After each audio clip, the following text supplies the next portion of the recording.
her face buried in her hands and a quiet scream echoing through the grassy hills. I looked over to Su Lin rolling in the grass, holding his gut with a pained expression as he laughed in silent agony. I decided I did not want to know what just happened.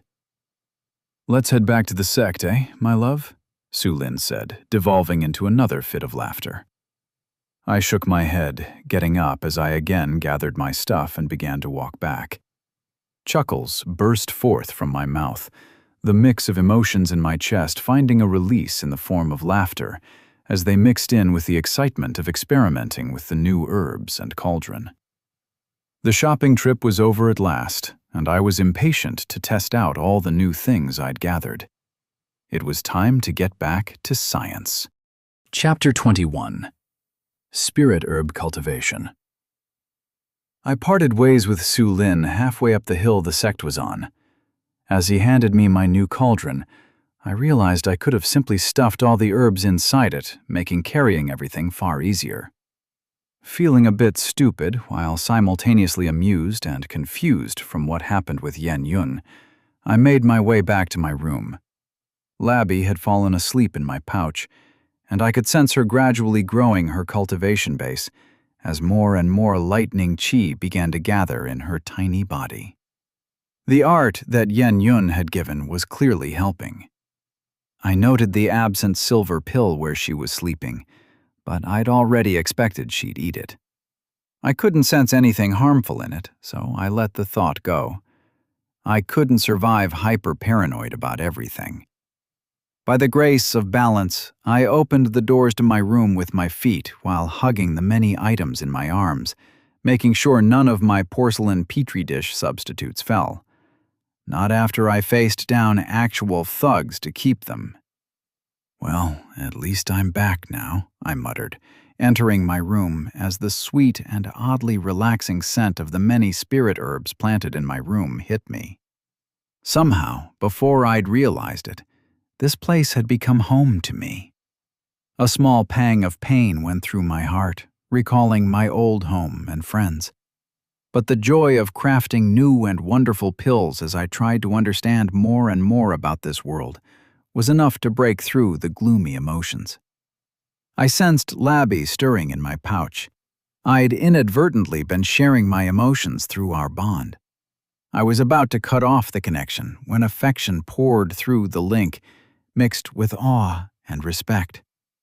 It took me a moment to parse through the jumble of emotions before a smile blossomed on my face.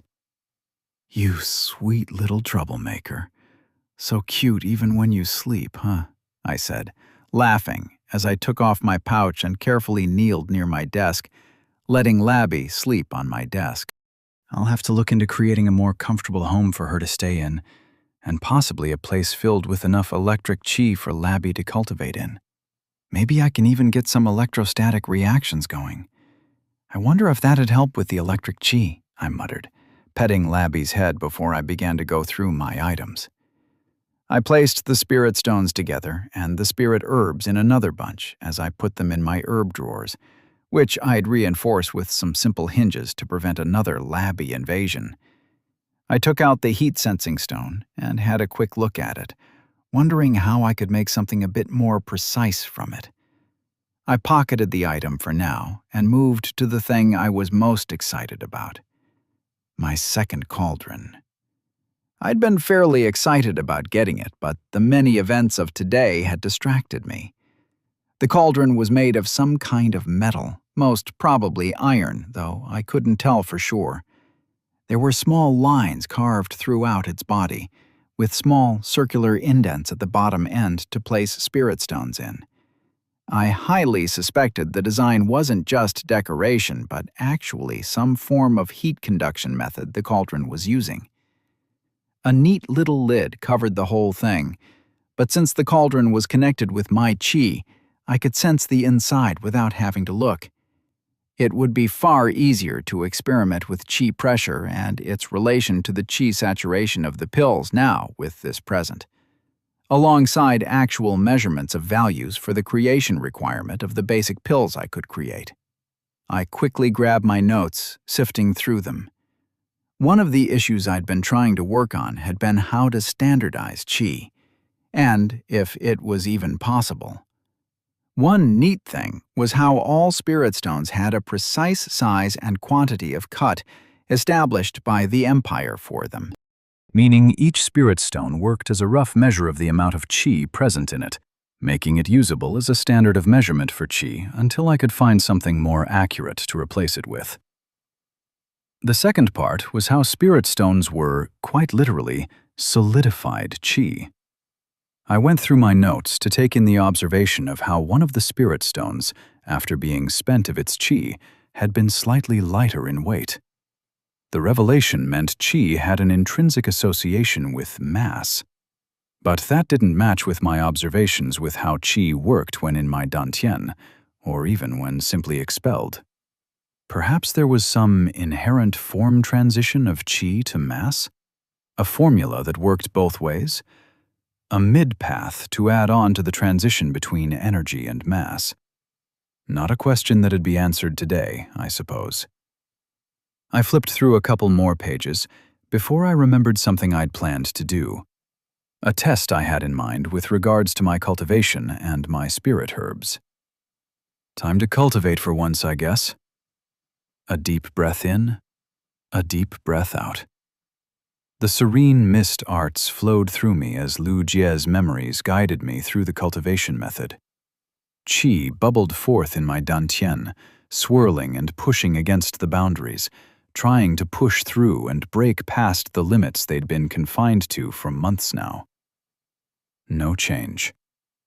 I repeated the process the same way Lu Jie had for months on end until he'd given up all hope. There was a sour taste in my mouth as my concentration began to falter. I pushed through, continuing through the process as qi circulated around me.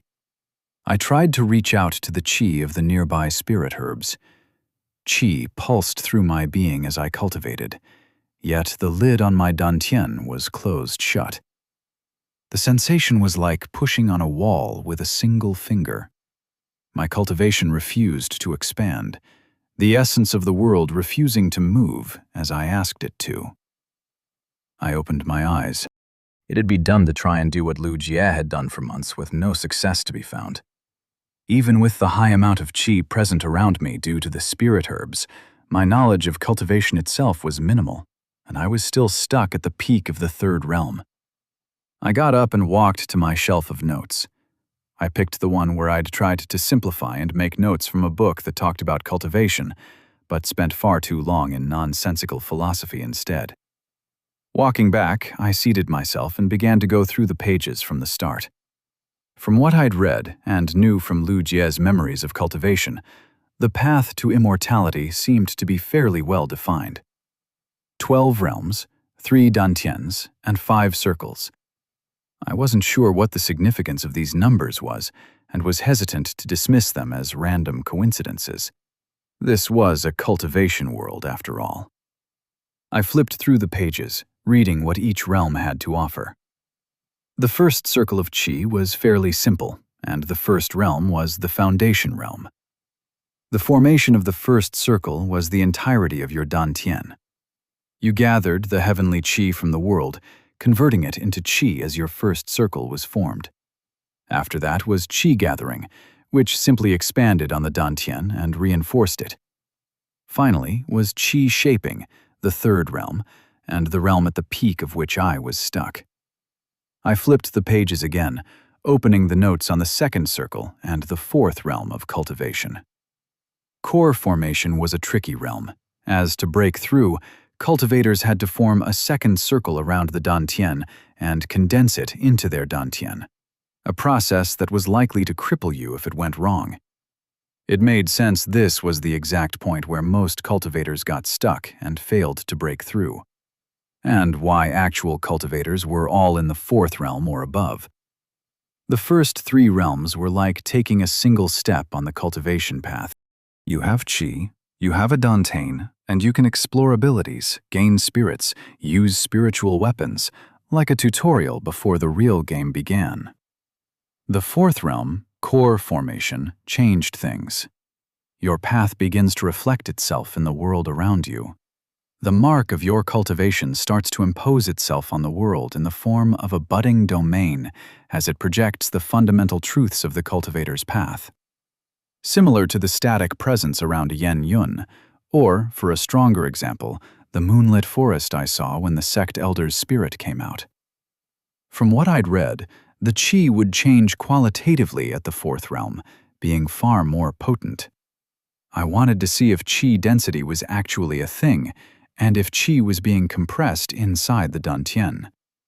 It added to the mystery of what exactly qi was in the physical sense. Beyond the fourth realm was core shaping, golden core, and so on and so forth. The thing that caught my eye was the very peak of cultivation, a realm attained by only a handful of people, and the name that it was called.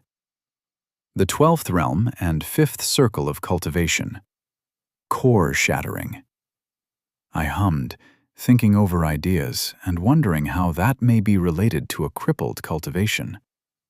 Perhaps there were some similarities to be found there. It may just be impossible tangents I was grasping at. I searched through my notes and the many, many writings on possible pill formulas and effects for explanations of qi, for possible applications and things I could make. A filter? A portable burner?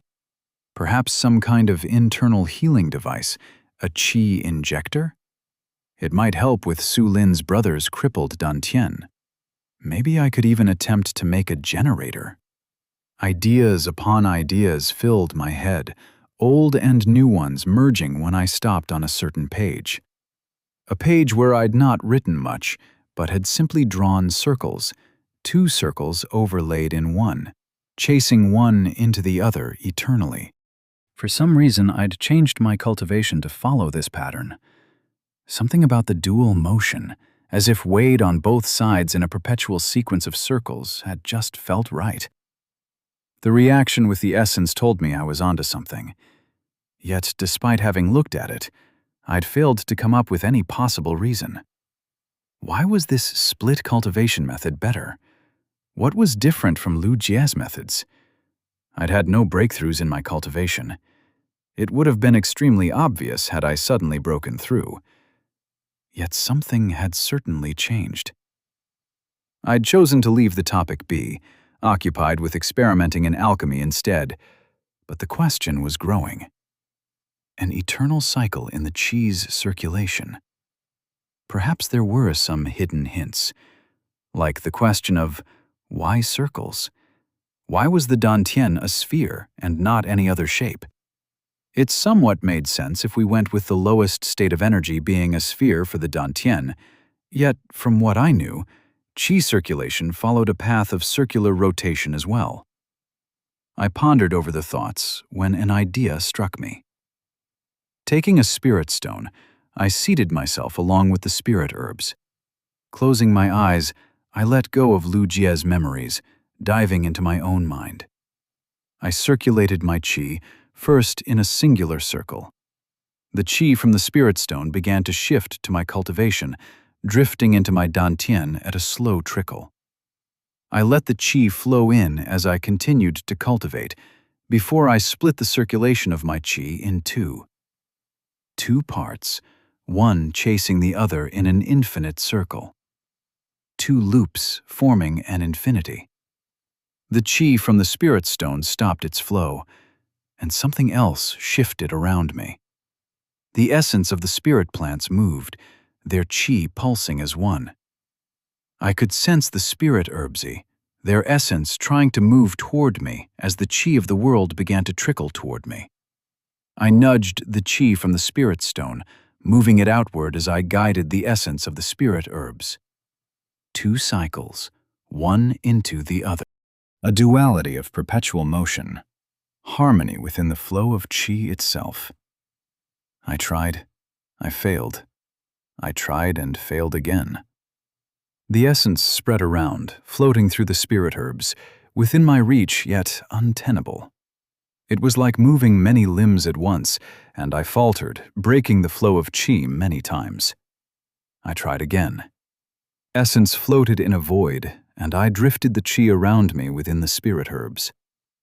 This time, something changed. A link. A cycle. The herbs began to swivel, their essence being channeled as chi moved within them. A cycle at the center of which I sat, the spirit herbs cycling their chi in sync with me. I was their anchor, the root of a wide tree made of chi. Time passed in a blur as I drifted through the endless void. A singular anchor to 100 motes of chi.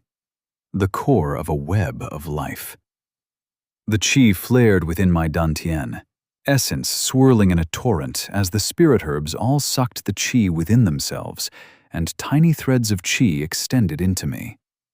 Something changed within my dantian, something that I couldn't yet understand.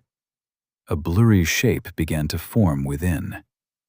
Sweat dripped down my back, and my mouth turned dry. I opened my eyes, finding my room completely dark, with moonlight dimly lighting up the corners. Exhausted swept over me, a sensation I'd almost forgotten in the weeks I'd been here. A gentle gust of wind passed by.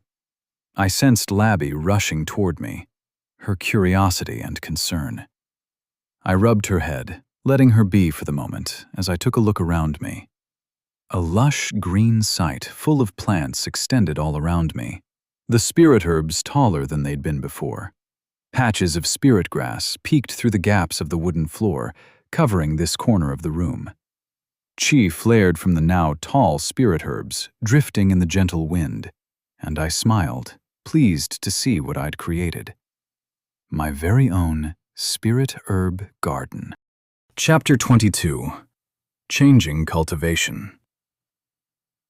Sunlight drifted in through the windows, and birds chirped in the distance. I was grateful that I could go a week or two without sleep, as last night had been spent in a blur of cultivation within my newly established spirit garden, and wouldn't have been possible otherwise. Paper and scattered books covered my room, lying in a mess of words and pages. I sighed, closing another book with no hints on what I'd created, and focusing on the lush green area where my spirit herbs had been planted. Many of the less potent herbs had grown significantly, with some of the stronger herbs budding new leaves. Spirit grass covered the floor in that corner, and the amount of chi in my room had increased by a significant amount. I chuckled, catching Labby running like a cat high on catnip, chewing through the spirit grass and growing increasingly excited to be surrounded by so many spirit herbs. Picking up another of the books and got back to work. Something had to have some clue on how I'd managed to form the mini spirit garden. Another few hours of going through books resulted in no new results. None of the textbooks had any mentions of being able to grow herbs and spirit grass simply by cultivating. Guess I'm stuck. Great Master, herbs, pills, can Labby eat? Labby's mouth was already filled with a couple of stalks of spirit grass. Yes, you can eat, Labby, but don't overdo it, I sent to Labby, and her joy rose as she jumped right into her leafy heaven. I'd looked up if spirit herbs could be overdosed on as soon as Labby woke up. Thankfully, the effects were similar to catnip and simply wore off with time. I took a breath, deciding to go through what I'd done last night. The first step involved changing my cultivation, 2 loops of circulation, in a shape vaguely similar to infinity, if I had to name it. The definition was inaccurate, as there were no lines, but rather areas and volumes of chi being moved, but the directional rotation matched. The next step was reaching out to the essence within the spirit herbs, and then something. I scratched my head, going through the feeling once more. A link connected me to the grove of spirit herbs. I could reach out from here and begin cultivating, and the herbs would start to draw chi within themselves, channeling it toward me. I somewhat regretted not having taken notes as I'd made the changes last night. Even though I was pretty confident in my ability to replicate things, some notes would have made it easier to closely analyze things. Instead, impulse got the better of me, sitting within the little patch of herbs and cultivating all night long. I was honestly surprised I hadn't simply gotten restless and moved on, or even gotten exhausted. Instead of any of that, I'd been soothed, comforted, almost like invisible, unseen pains from my body left me, while the qi within my dantian began to grow after a very long time. The growth had been marginal, yet it was like providing a drop of water to someone who hadn't drunk anything in months. Quite addicting, and I had begun to crave it. I could see why so many cultivators were baffled by the idea of not cultivating now. As a result of my obsessive cultivation, my qi had begun to change. I could feel the essence of the spirit herbs thoroughly mixing within my own qi. The mist arts Lu Jie had cultivated remained, but its presence was diminished. My qi was beginning to follow this new path I'd chosen, and I suspected the more I cultivated, the faster these changes would progress. A stillness descended over me. Did I really want to do this? Keep going down the cultivation path? Who was to say I wouldn't be like any other cultivator and eventually begin to chase strength and power above all? After months, no, years of stagnation for Lu Jie, today I'd taken a step ahead. I was still at the peak of the third realm, and so my qi would only grow marginally no matter how much I cultivated. But even that had been something Lu Jie hadn't experienced for months. Even such a small step made me almost break out in a smile, filled with delight. It wasn't quite the addiction of a drug, but rather the addiction of working hard and having your efforts pay off. That mixed in with your very being and qi growing was a sensation I'd experienced for the first time, and even just that was enough to change my stance of cultivation. I sat in silence, thinking over things. Cultivating had ultimately led to Lu Jie's untimely demise. Perhaps I could argue it was due to his weakness, yet at the same time, Lu Jie was me. At least, I was him now. This was my reality, and this was my world to live in. Could I really walk down this path? I didn't want to fight. I already knew what my path was, and it did not involve violence. Yet, perhaps I'd been naive, trying to not look at the reality that I couldn't achieve my dreams with growing my cultivation, without gaining some measure of strength. The conflict in my path was worrisome, and my qi became unsettled. My path wasn't one of a cultivator. I wished nothing of the world of fighting, and conflict and death, and dumb young masters and sect elders. Yet cultivation was required to grow both as an alchemist and to explore the science behind cultivation. Great Master is worried? Labby's voice spoke out as she walked closer to me. Her fur glistened with pristine black, and a slight white spot was forming on her forehead, tinged with an odd, gentle qi that reminded me of the night sky. The effects of the pill, perhaps. I smiled with an apologetic expression. I needed to practice not transmitting my emotions to Labby so much. A bit, Labby. I found a conflict in my path, I replied, feeling my qi starting to unsettle even further. Labby doesn't understand. What is Great Master worried about? I gently patted her head, less to soothe her and more for my own comfort.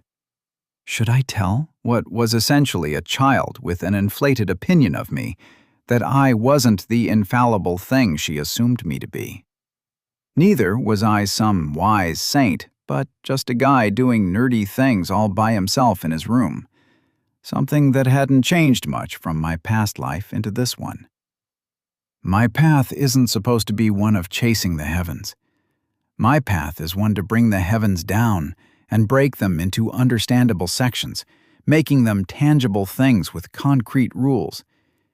Yet, to do that, I need to cultivate and get stronger, and get mired into the very world I am trying to escape. I sat back a little, gathering my thoughts. I'm not the infallible great master you call me, Labby. My talent is low, and many exist who are much more powerful than me. Confusion emanated from Labby. It made sense she wouldn't understand. She'd barely had a mind for a few days now. Labby doesn't understand. The great master can simply deny the heavens and not fight if the need doesn't arise. As Labby spoke, a squeak escaped my mouth at my little rat's unexpected words. Great master isn't great because of his strength. Great master is great because he is kind and clever, and because he helped Labby be who she is today. Because he is her great master. The great master wishes to learn about the world, but doesn't wish to be like cultivators.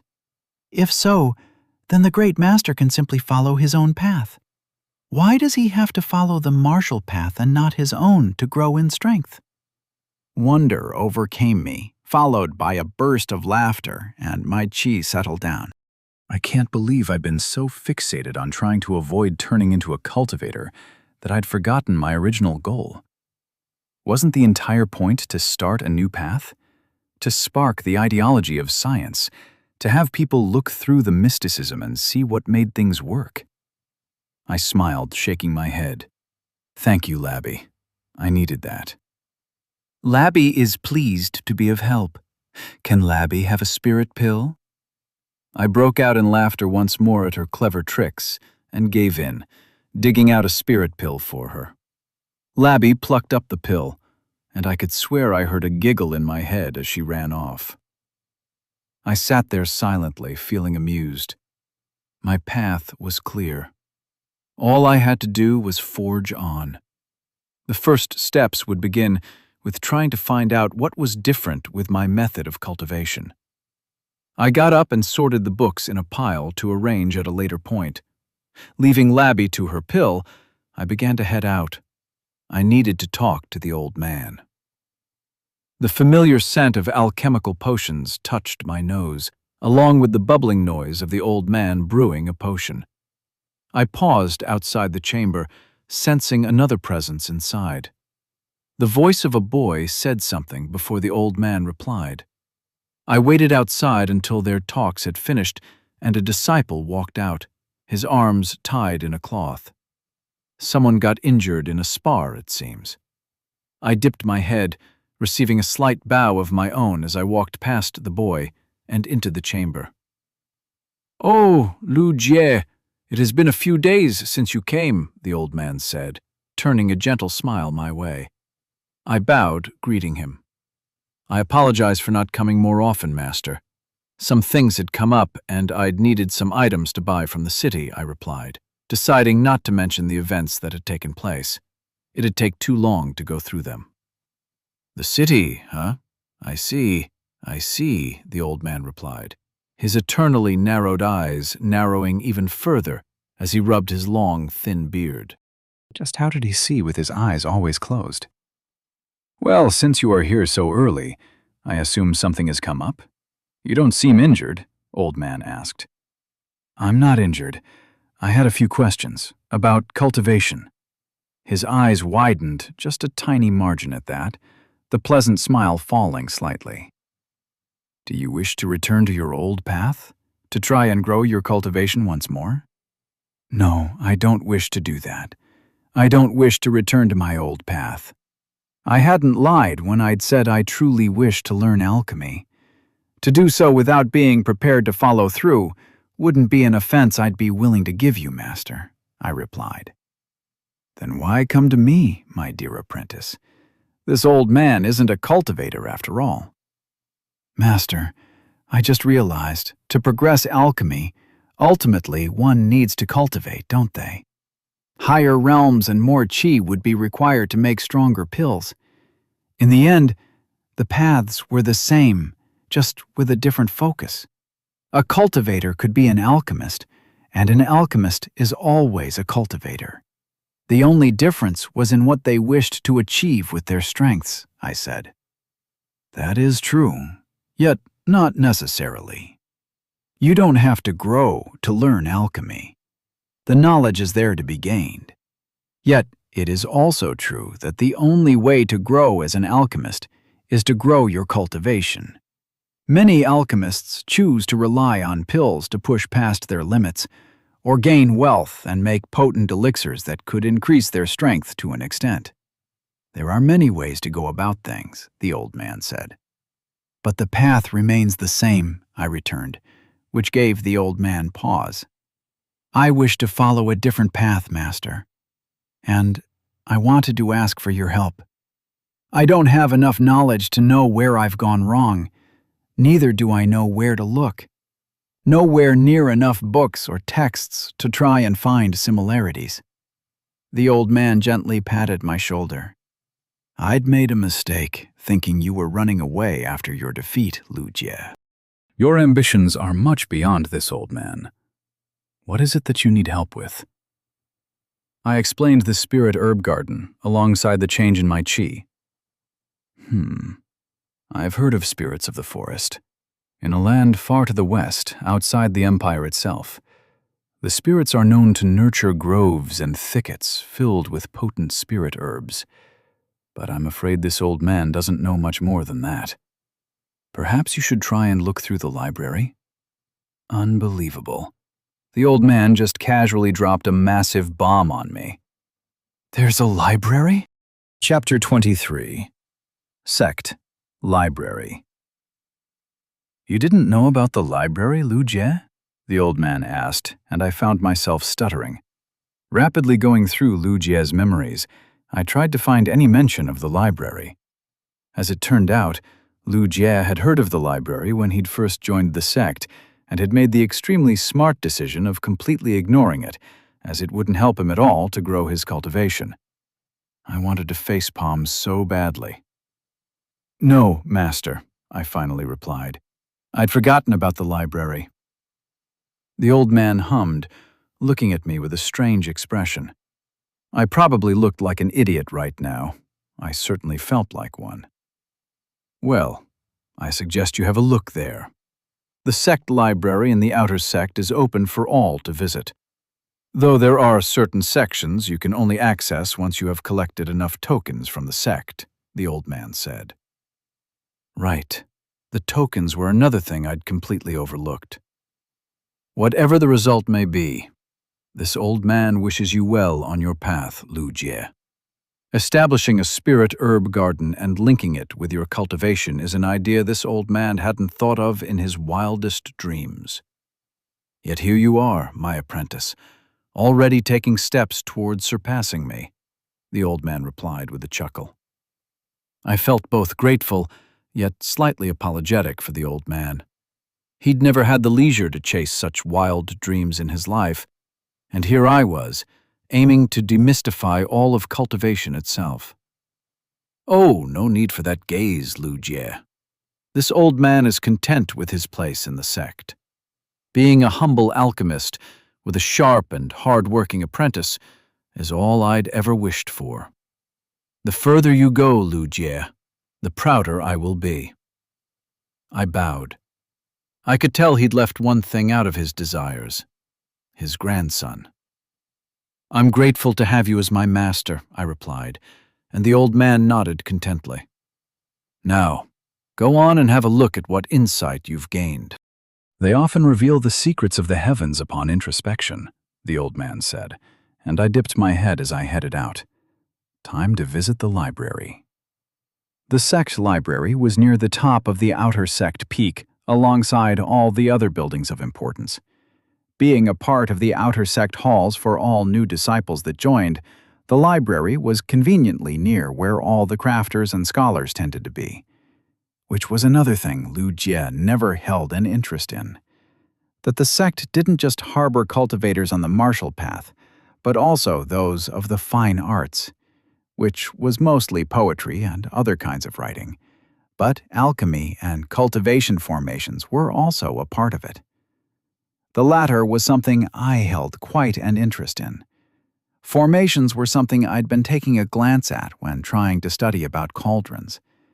The carvings on the cauldrons were often a part of a formation and typically formed by characters arranged in an amulet, with the chi set arranged in specific patterns to cause certain effects. The merchant selling his ward had been one such example, and I suspected there were probably formations that'd allow me to create an electrically charged area for Labby to more efficiently cultivate her lightning arts in. I walked through the entrance of the upper areas of the sect. The inner areas contained a central path that extended down the hill all the way to the end of the sect boundary, outside which were the open plains and forests where the spirits roamed freely. The sight up here was quite similar to the city if I were to ignore that every passing person was a cultivator in a realm close to mine, if not higher. This explained why Lu Jie had such a low view of his own cultivation. I glanced at a couple of cultivators in the fourth realm and above, lightly dipping my head as I passed them. I sensed the gaze of one of their spirits lingering on me before it lost interest. From the looks of it, none of them had been disciples. Fourth realm disciples were talented enough to be in the inner sect grounds, or they had joined the sect as cultivators, finally getting a wage from the sect, alongside what I assumed were other benefits.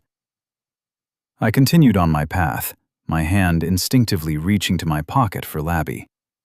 I'd let her stay in my room, where she would undoubtedly chew through quite a few of the herbs. How often Labby had stayed by me made me feel melancholic about being away from her. But some distance was always good between people, spirit or not, especially when one of them was a child. I'd hate it if my parents were around all the time. Eventually, I found my way to the library. The building itself was built in a very traditional style, with little embellishments to be found. I observed the area for a bit before heading inside. I let my senses expand, seeing if there were any other cultivators present. Nothing, besides a couple of disciples. Just then, a massive presence started looking at me. I bowed respectfully to whichever elder I'd caught the gaze of. Holding my breath, I waited until the presence receded. One could never catch a moment of relief in this place, not with this many powerful cultivators around. I headed farther into the library, trying not to gawk. I didn't begrudge Lu Jie over many of his choices. His defeat, arrogance, and every choice that led to his unfortunate death were pitiable. Yet this one choice, I begrudged him a bit. It'd have saved me hours of work had I known about this library. Perhaps I was shoving my lack of thought on the matter upon Lu Jie. It didn't matter in the end. What was done, and it led me through some very interesting ideas and theories as well. Trade-offs, in the end. It was a fascinating sight. Scrolls and thick texts were lined all across the library, large characters denoting various sections of books, and jade slips I could tell contained many simple arts. My gaze fell on one of the counters set near the entrance. "The rat boy, Lu Jie, is it?" an elder said without looking up from a scroll of parchment he was writing on at his desk. I recognized the figure as the elder who'd granted me the art to bind Labby, and I bowed in greeting. "What is it that you're looking for today, disciple? I hope you haven't lost your spirit already. Though from the looks of your binding art, it seems you're doing well for yourself," the elder said, his hands smoothly switching out the parchment for a different one, not disturbing the stroke of the brush in the slightest with the movement. "I still have my spirit, honorable elder. I was fortunate enough to get some help with the binding as well," I said. "I'm looking for some books on spirit herbs and cultivation, possibly something that could aid in the growth of spirit herbs. If someone was going to be helping me out, then I wouldn't say no." "Spirit herbs and cultivation, you say?" the elder spoke, and a chime-like voice rang from behind them. "Xin Yue will guide you toward the section." A misty figure manifested. She stood behind the elder, her face covered by a pure white cloth, and her body draped in flowing robes that let only the slightest of snow-white, almost translucent skin peek through. "Many thanks for your guidance, elder. "May I ask for your name?" I asked, wondering how the same person was working in two different sections of the sect. "You may refer to me as Tian Feng," the elder said, and I bowed once more.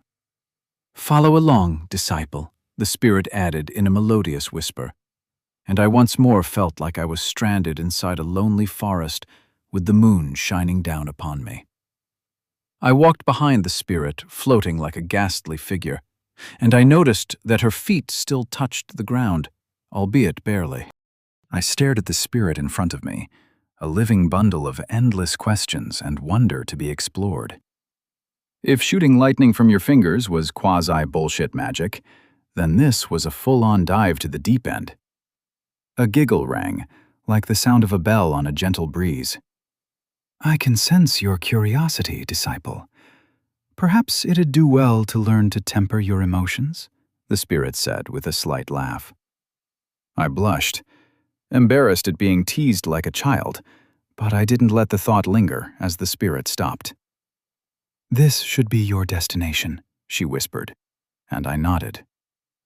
I went to the shelf, looking through the books alongside the many scrolls, picking them out one at a time.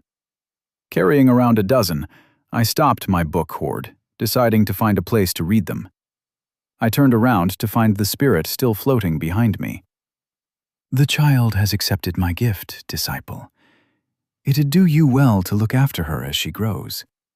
Hers is a new path, different from her kind. I suppose such is the case with you as well," the spirit whispered. An icy chill brushed past me, and a shudder went down my spine. An unseen gaze looking at me from every direction before the spirit vanished. I stared blankly at where the spirit had stood, thinking over her words before I shook my head. Labby would grow just fine, and I already knew to be there for her. I found a suitable place to place my pile of books and scrolls, a grin covering my face. Excitement filled me at being surrounded by a veritable mass of knowledge. Curiosity about just how much more might be available to the inner sect disciples sprang up. I tried to put a lid on my bursting desires as I opened the first of the books. It was time for some good old magic research. Chapter 24. The Second Floor.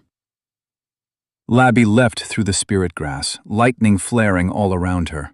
Chi burned within her with a fervent crackle, and her fur shimmered from the sparkles of lightning. She let herself run wild through the heaven of spirit herbs. Her great master had created a miracle. Labby was almost dizzy from the excitement at being so thoroughly surrounded by spirit herbs. Her core ached to bask in the chi, and her instincts screamed to tear through the stalks and chew through the spirits down to the roots. She resisted. Her great master had instructed her not to eat through the spirit herbs. And she knew if she waited, her great master would turn the spirit herbs into wonderful pills for her to eat. Labby crackled once more in delight, envisioning sitting on a pile of spirit pills, on a throne she'd lay claim to, under none but her great master. The idea pleased Labby greatly, and she found her desire to eat the spirit pills growing. Labby shook the thoughts off, walking through the stalks of grass and beautiful spirit herbs her great master had grown as she patrolled the area for safety. She may have lost control and taken a couple of bites, but surely her great master wouldn't mind such a small amount. As Labby was about to eat another stalk of spirit grass, she heard a scratching noise come from the door. Her ears perked up, swiveling toward the sound as she rose to stand on her back legs to look above the tall grass. Orange paws peeked through the gaps of one of the windows in the chamber, and the furred form of her nemesis revealed itself to Labby. The evil orange cat had made an appearance. Labby tensed, her fur crackled. This was surely a trial from the heavens for her. To have sent the evil cat to the precious herb heaven. The heavens themselves must have been envious of her treasure. The evil cat put its vile paws on the windows, jumping onto the table where her master kept his notes. The creature's nose twitched as its gaze drifted onto her, and, moreover, the precious heaven of spirit herbs she protected. Anger rose from within. She wouldn't let the beautiful haven her master created fall into the evil cat's hands. Filled with righteous fury, Labby crackled with thunder, letting her chi flare. Standing tall on her feet, she stared at the evil cat, and then, with all her might, she shouted, "Squeak!" Silence descended as Labby stared at the cat. The creature was unfazed, stalking toward her. Labby didn't give up, attempting another loud shout. "Squeak!" The cat walked closer and closer, and Labby decided there was no other option. She flared, letting thunder burst from her body. Sparkles and crackles of lightning rushed toward the cat, finally reacting to her anger with a swipe of its paws.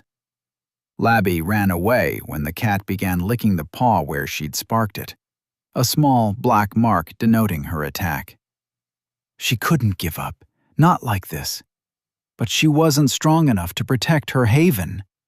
Labby tried to reach out to her great master. He could help chase the evil cat away before it ruined the precious haven of spirit herbs. Her chi flared, yet she found her great master too far away. The heavens were cruel to her today.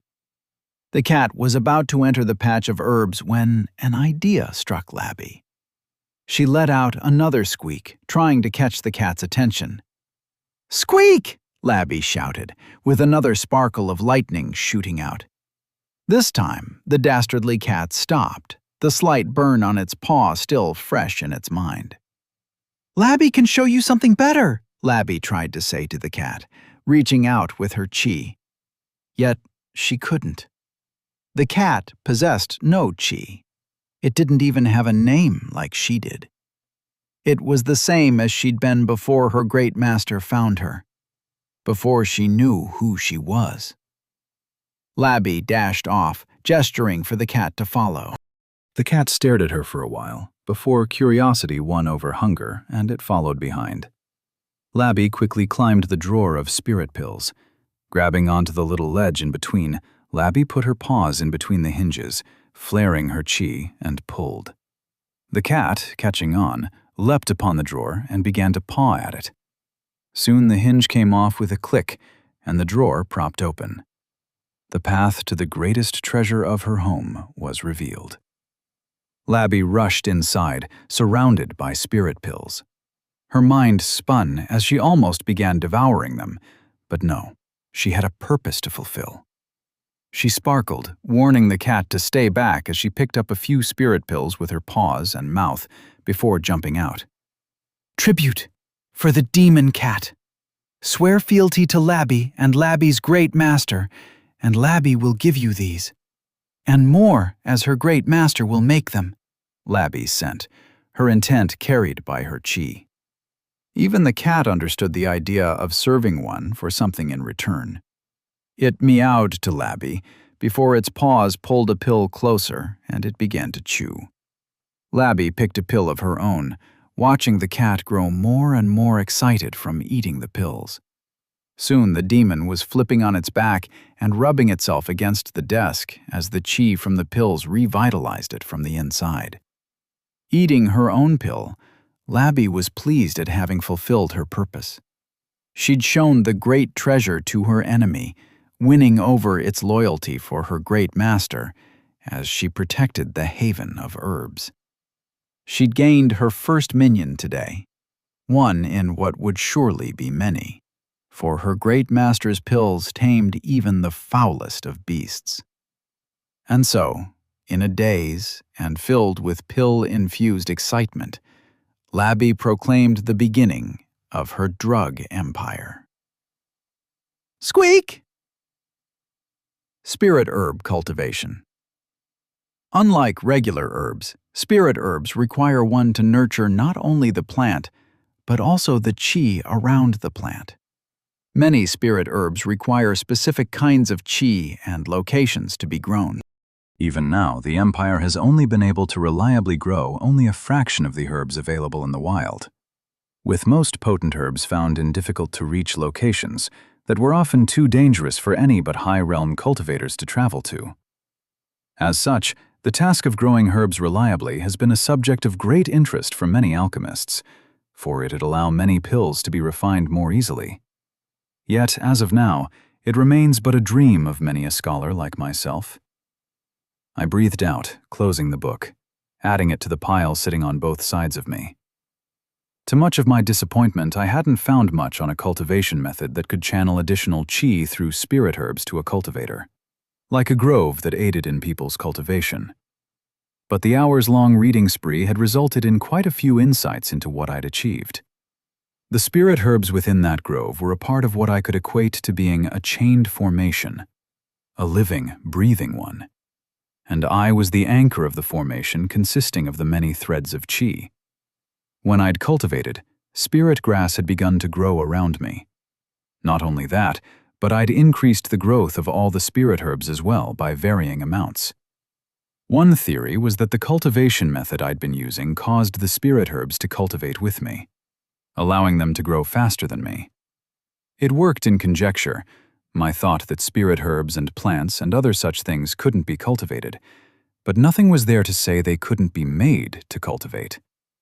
If I could induce the spirit herbs to grow simply by cultivating amongst them, then I saw no reason not to do it. The spirit herbs also acted like mini dantians, supplying me with hints of qi after they'd consumed most of it for their own growth. The qi from each herb was a minimal amount, yet when combined, it started to make a difference. Yet none of this explained how I'd done something like this in the first place. Perhaps I'd simply not looked deep enough. It could be that one of the reasons the spirit herb garden of the sect was secured so much was due to this property. What I had was nothing but a small patch of spirit herbs. I couldn't even begin to envision what a garden at the scale of a sect could do for a cultivator, if they used it properly. Another thing to mull over as I researched more. But having gone through almost half the books in the shelves I'd been pointed to, I was starting to suspect this section of the library wasn't going to contain the answers I sought. My gaze drifted across the library. A well-dressed disciple walked up a flight of stairs to the second floor. I got up and moved toward the upper floor when a voice spoke in my mind. "The uppers are closed to you, disciple. You'd need to exchange sect tokens to be able to go through them." I froze in my steps at the sudden telepathy before connecting the voice to Elder Tianfeng. I bowed, staring at the stairs with slight frustration when a chime rang in my ears. I noticed Xianxia, the Elder's spirit, floating before she vanished from sight. What was that all about? Unable to resist, I headed in the direction she'd been in. Walking between the shelves, I felt a presence on the other side and paused before I bumped into them. Deep purple eyes that bordered on black turned toward me. "Apologies, Senior. I'd heard the spirit call for me," the person said, bowing lightly. The garments denoted it was a guy from the outer sect, though his features were extremely androgynous. I could sense him being in the middle of the third realm. There was an odd presence to him that slightly unnerved me the longer I stared into his blank, unmoving face. It was as if he wore a mask. "No need, and I wouldn't bother with the senior thing if I were you. I doubt I'll be making it much higher than I already have," I replied, feeling slightly awkward. Ranks are ranks. Senior is both higher in cultivation than me and in age. "Respect is due from my part," he said in a neutral cadence, and the sensation of being slightly unnerved returned. I was about to walk away when the boy spoke up. "Is the senior also looking to enter the second floor?" Yeah, I need to look through some books, and I think they might be up there," I replied. "This one also desires scripture from the upper chambers. Perhaps seniors could work together with this one to earn enough sect tokens?" the boy asked. I raised an eyebrow. "You mean you want to do a task with me to access the upper floor of the library?" "Why me? We've only just met," I asked, curious and a bit skeptical at the sudden offer. The task this one was looking at requires the need of two. This one had been looking to find someone to do the task with when the spirit of the elder guided this one here. This one graciously accepted the path the spirit showed. Zizu, this one's spirit, also says that senior smells of spirit herbs. The task requires herbs, the boy said. On one hand, the offer arrived far too conveniently. Like I was just thinking about going up there, and here I was being offered a task to do so.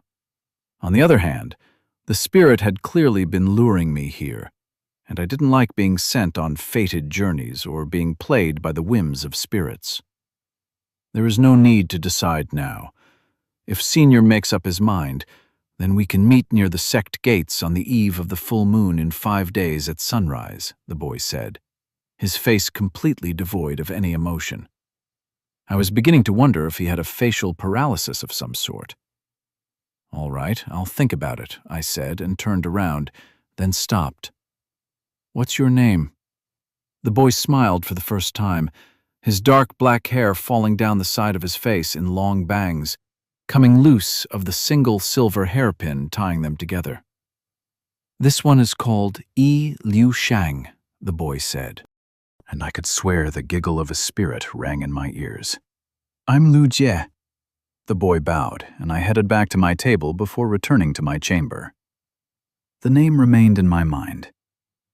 What a strange boy, Yi Liu Xiang. Chapter 25. The Tao of Maths. I entered my room to the sight of an orange cat lying on its back as a tiny rat sat on top of its belly, licking its paws. Labby froze when she saw me, before she jumped from her furry table and rushed to me. Labby has protected the spirit herb haven from the evil cat, Great Master. Labby has also made the cat its loyal minion. She sent me the words, accompanied by a series of excited squeaks, as my eyes went to the cat squirming on my desk as if extremely high on catnip. The slightly ajar drawer to the spirit pills and the open window to the room gave me sufficient hints on what may have happened. I moved to the shelf to check how bad the damage was. Only a couple of pills. I'm actually impressed, I said, sending a sense of pride to Labby, who stormed in with a series of squeaks as she jumped about among the spirit herbs. I shook my head, almost jumping in surprise when the cat walked over to my feet and began to aggressively rub itself against me. I gave a couple of pets to the feline, then a few more when it threatened to tear through my clothes with its claws if I stopped. I'm turning into some kind of circus. The strangest one around, with an electric rat with a pill addiction who has an orange cat as a minion, I snorted. After a couple more minutes of petting, the effects of the pills seemed to have worn out, as the qi was slowly absorbed by the cat's body, most of it being expelled in its breath. With a couple of meows, the little feline promptly showed me its fuzzy butt as it jumped right onto my notes, leaving the print of its paws as it jumped outside the window it entered from. Cats never change no matter the world, huh? I muttered, before I turned my gaze to Labby, happily squeaking in the midst of tall spirit grass. Staring at my little rat child, I decided it was time to teach Labby a few things. The first step would probably be basic maths. I did wonder how quickly Labby would learn these things. It might work as a good way to estimate her mental age as well, because physically, I was pretty sure Labby would be an adult female. Walking to my little patch of spirit herbs, making a note to trim off the random spots of spirit grass and properly contain and section the area so they don't take over the room, I called out to my little rat. Labby, I think it's about time I taught you a few things. Great Master is going to teach Labby how to make pills, Labby exclaimed with a loud squeak, and an idea struck me. Not quite. I'll be teaching you something just as valuable. And if you manage to successfully do it, then you'll get an extra chi pill today, I said, feeling like I was feeding a child drugs to get them to do maths.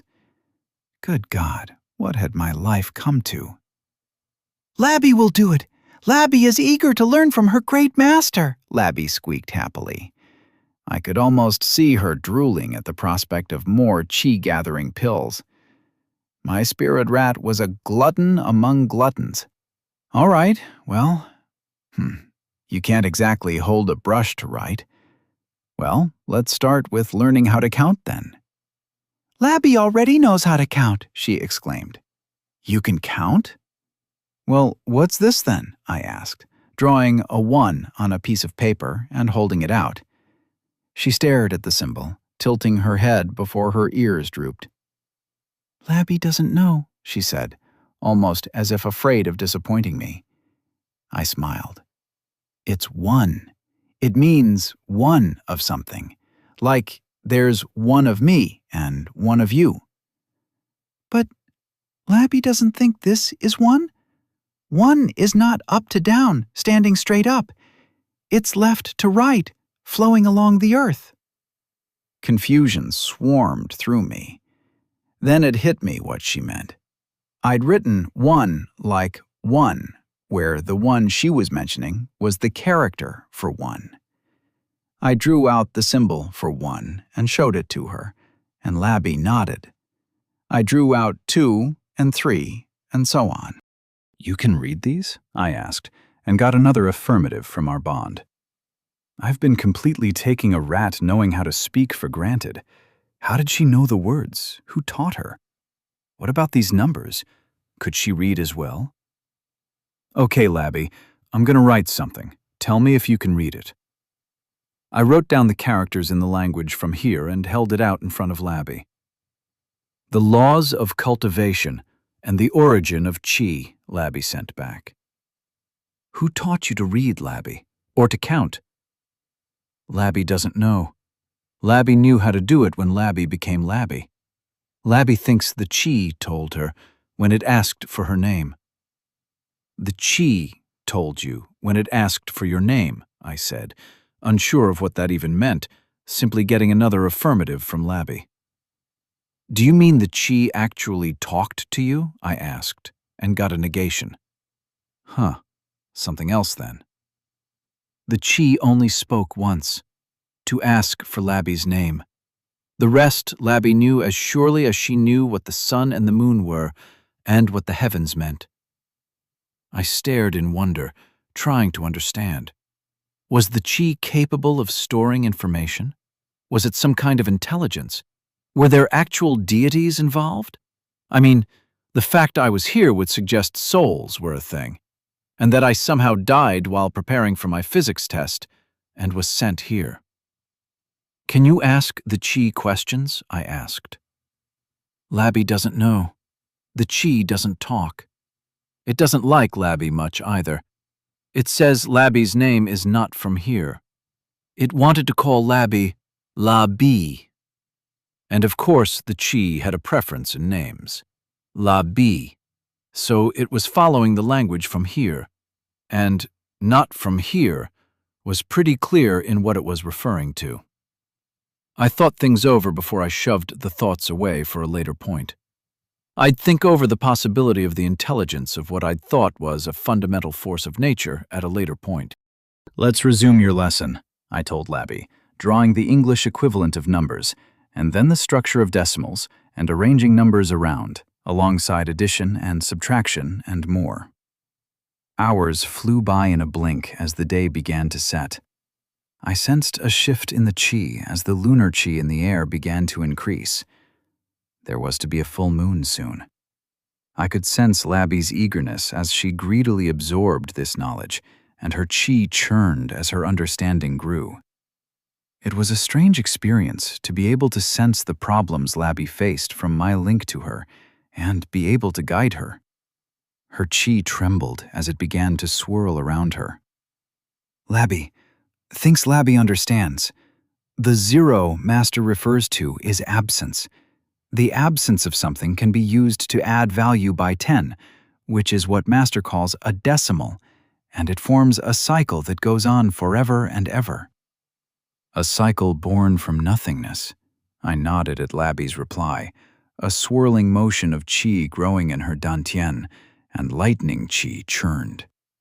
I felt the essence around me trembling, and watched in muted surprise as Labby's fur began to glisten. The mark on her forehead grew to form a crescent moon before the chi settled down. I think I just made Labby break into the middle of the first realm by the power of math. Chapter 26. Drug Explosions. Chi thrummed in Labby's core. The vague mass of chi at the center of her foundation steadily solidifying as shimmers of lunar chi began to mingle with the lightning chi. A conflicting mixture of a soft, gentle chi with the volatile thunder waiting to erupt. Labby's understanding of the world was growing. She'd understood one cycle of numbers that her great master taught her, and now the chi echoed his words, as many, many cycles all around the world began to be obvious to her. What was cold but the absence of heat, and the heat the lack of the other? The night an absence of light, spirit the absence of the physical. The absence contained a symbol, a meaning that she'd never known. The numbers the chi whispered to her took on a different meaning altogether, as the new symbols lit up in her mind, like beacons of insight. "Labby, are you okay?" Her great master spoke, his face covered with concern for her well-being. Labby squeaked back at her great master. "Labby thanks the great master for granting her such profound knowledge," she sent to her great master, bringing her paws together in a respectful gesture. Her chi had grown, with the lunar chi had strengthening her. The light of the moon, the light that showed the absence of heat and warmth. Labby sensed the boon from the spirit grow within her core, strengthening itself. She was still far, far from attaining a form more suitable to a disciple of her great master. But she had grown, and she had learned, and that alone was enough to please her greatly for today. "Good job on breaking through, Labby. The steps in between realms are easier to take, yet no less challenging. Each step will form the path to your growth, similar to how the numbers grow by singular increments. Well, there's also fractions, then ratios, irrational numbers, and real numbers, not to mention complex numbers. But that's getting a bit too far ahead for now," her great master said, and Labby found herself tilting her head. She could sense the ideas from the bond she shared with her great master, yet the idea of unending numbers and portions of a whole baffled her, so much so that her head began to spin, and Labby let go of the thoughts for now. "Labby is eager to learn more," she exclaimed to her great master, pleased to see him laugh at her words. "All right then, let's start with the basic science of matter and atoms, the building blocks of the world." I put a sleeping Labby into a comfortable corner to rest. My gaze drifted outside, finding the morning sun rising, and I laughed at the thought of how envious I would have been in my past life had I known people could shrug off 2 all-nighters with no trouble. The little spot of white fur forming a crescent on Labby's forehead caught my eye, and lunar chi inside her core. The spirit pill had clearly done something. I could sense Labby walking on a different path than the one she'd taken before. The words of the spirit, and how it mentioned Labby's path differing from others of her kin, played in my mind. A part of me wondered just what would have happened had I not caught Labby that day in my room. Would her life have been better off as just a simple rat, unaware of the world?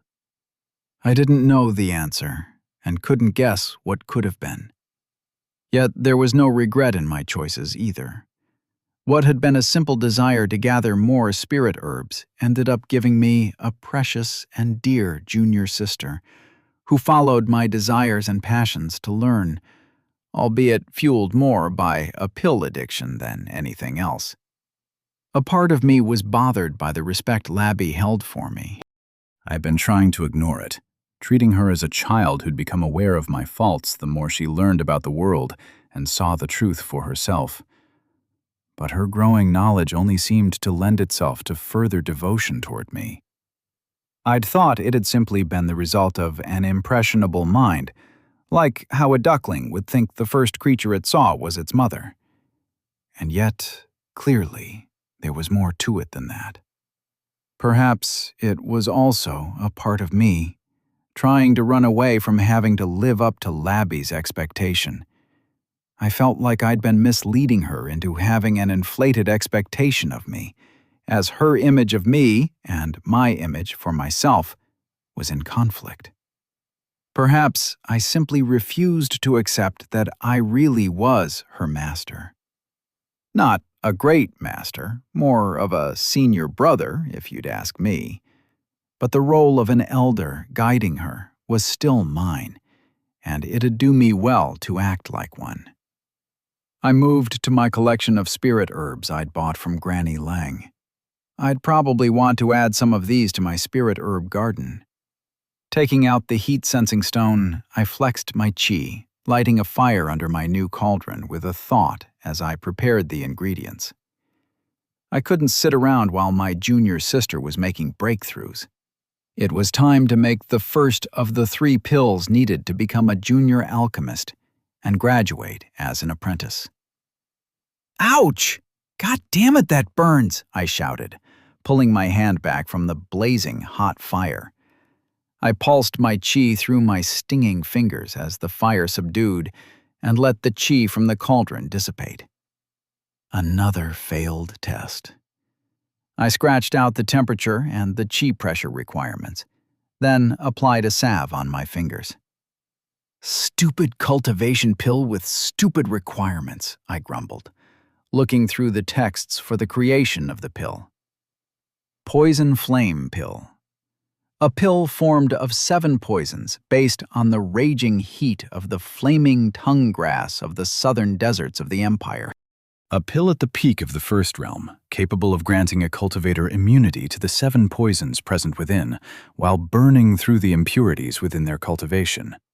Excruciating pain will be experienced when consuming the pill, as the purification process takes place.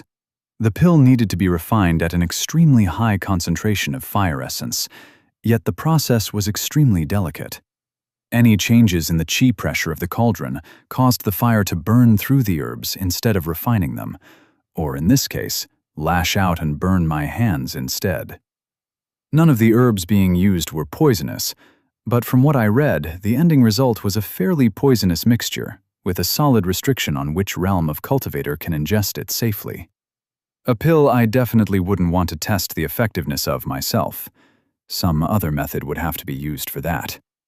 That is, if I can even create the darn thing in the first place. After cleaning out the cauldron of burnt herbs, I took a break, then set to the task again.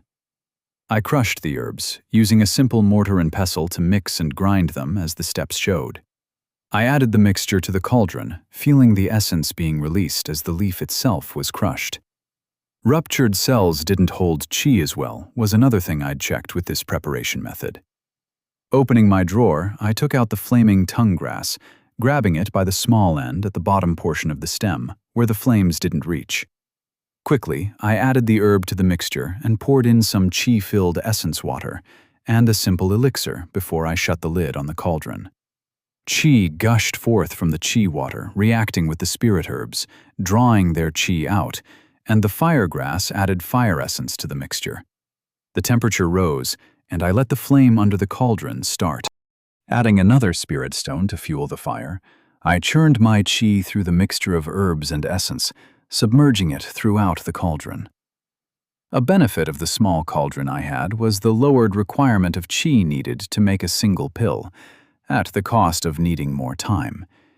Yet the time aspect was counteracted by the chi spreading far more evenly, as the channeled chi traveled through the cuts and lines carved into the cauldron itself in a circular shape on the bottom end, like a head coil dispersing the heat. Another thing I was definitely going to check out. Focusing back on the task, I nudged the essence of the chi in the cauldron. The fire essence in the mixture churned, trying to erupt out in random directions. I stirred the pill mixture nice and slow, and as the water evaporated, the essence being absorbed and condensed into the crushed herbs thickened the mixture. The heat of the fire increased, intensifying the qi pressure to not allow the qi to spread away and expand, despite the increased energy. The qi swirled like an inferno, and sweat dripped down my back.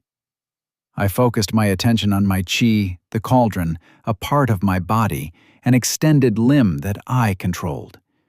The qi around me began to swirl as I drew the essence of the herbs together. A shape formed in the cauldron. The water almost completely evaporated. A thick mixture of herbs swirled in the raging hot cauldron, coming together into a singular circle. The intensity ramped up with the qi of the pill pushing back against the qi pressure permeated throughout the cauldron.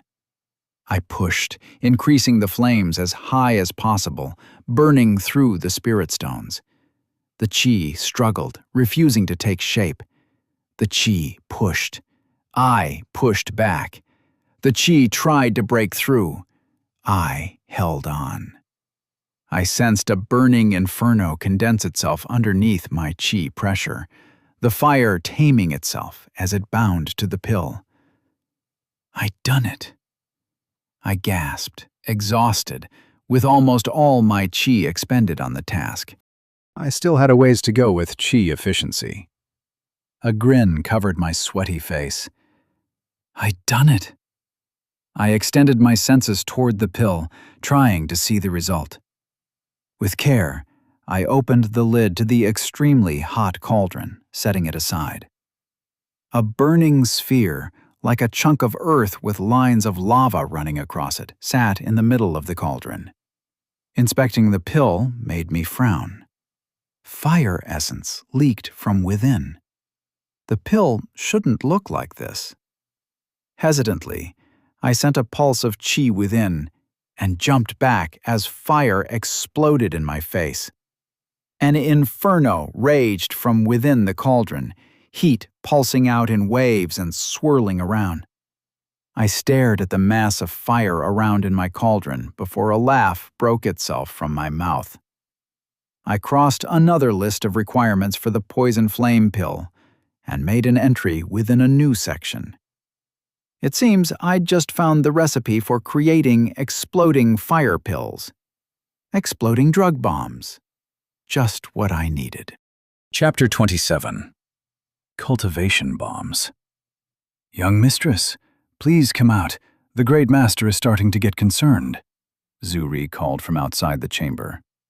The older handmaiden could have easily entered at any moment if she wished, something both Yan Yun and Zuri were aware of. Yan Yun buried her face in her knees, tucked in a corner of her room, refusing to respond. Thunder crackled around her in a furious display. It has been 3 days, young mistress. You need to come out now, Zuri spoke in a stern voice. Yan Yun further buried her face into her knees, wishing she could die in order to hide from the embarrassment and shame that plagued her. The only emotion to overcome her embarrassment had been anger at Lei Yu. She'd refused to talk to her spirit, refused to cultivate or spar, and sent the prideful little bird to her grandfather, spending her time huddled in a corner reliving her shame. The laughter of the other boy, alongside the dumbfounded look of the Lu Jie, burned itself in Yan Yun's mind. Lightning crackled once more, leaving burnt marks on the floor mats. The shadows rippled in the room as Zuri made her way inside. Yan Yun didn't react. She continued to stew in her shame, drawing her qi inward so her thunder wouldn't lash out at Zuri. Young mistress can't be staying in here all day. The great master has made plans for you and is starting to get concerned. I think we both know how the great master's ire is, Zuri spoke. Yan Yun was unsure of what to say. She'd just made a fool of herself in front of those 2 disciples. The entire sect must be laughing at her by now, her name tarnished as some sort of foolish, deviant girl. The whole of the sect is likely out there calling me a fool, Zuri. Just like how that boy laughed at me. Nothing remains of my name. Grandfather would be served best if he cut ties with me, Yan Yun spoke, shaming fill her words. Nothing has happened, young mistress.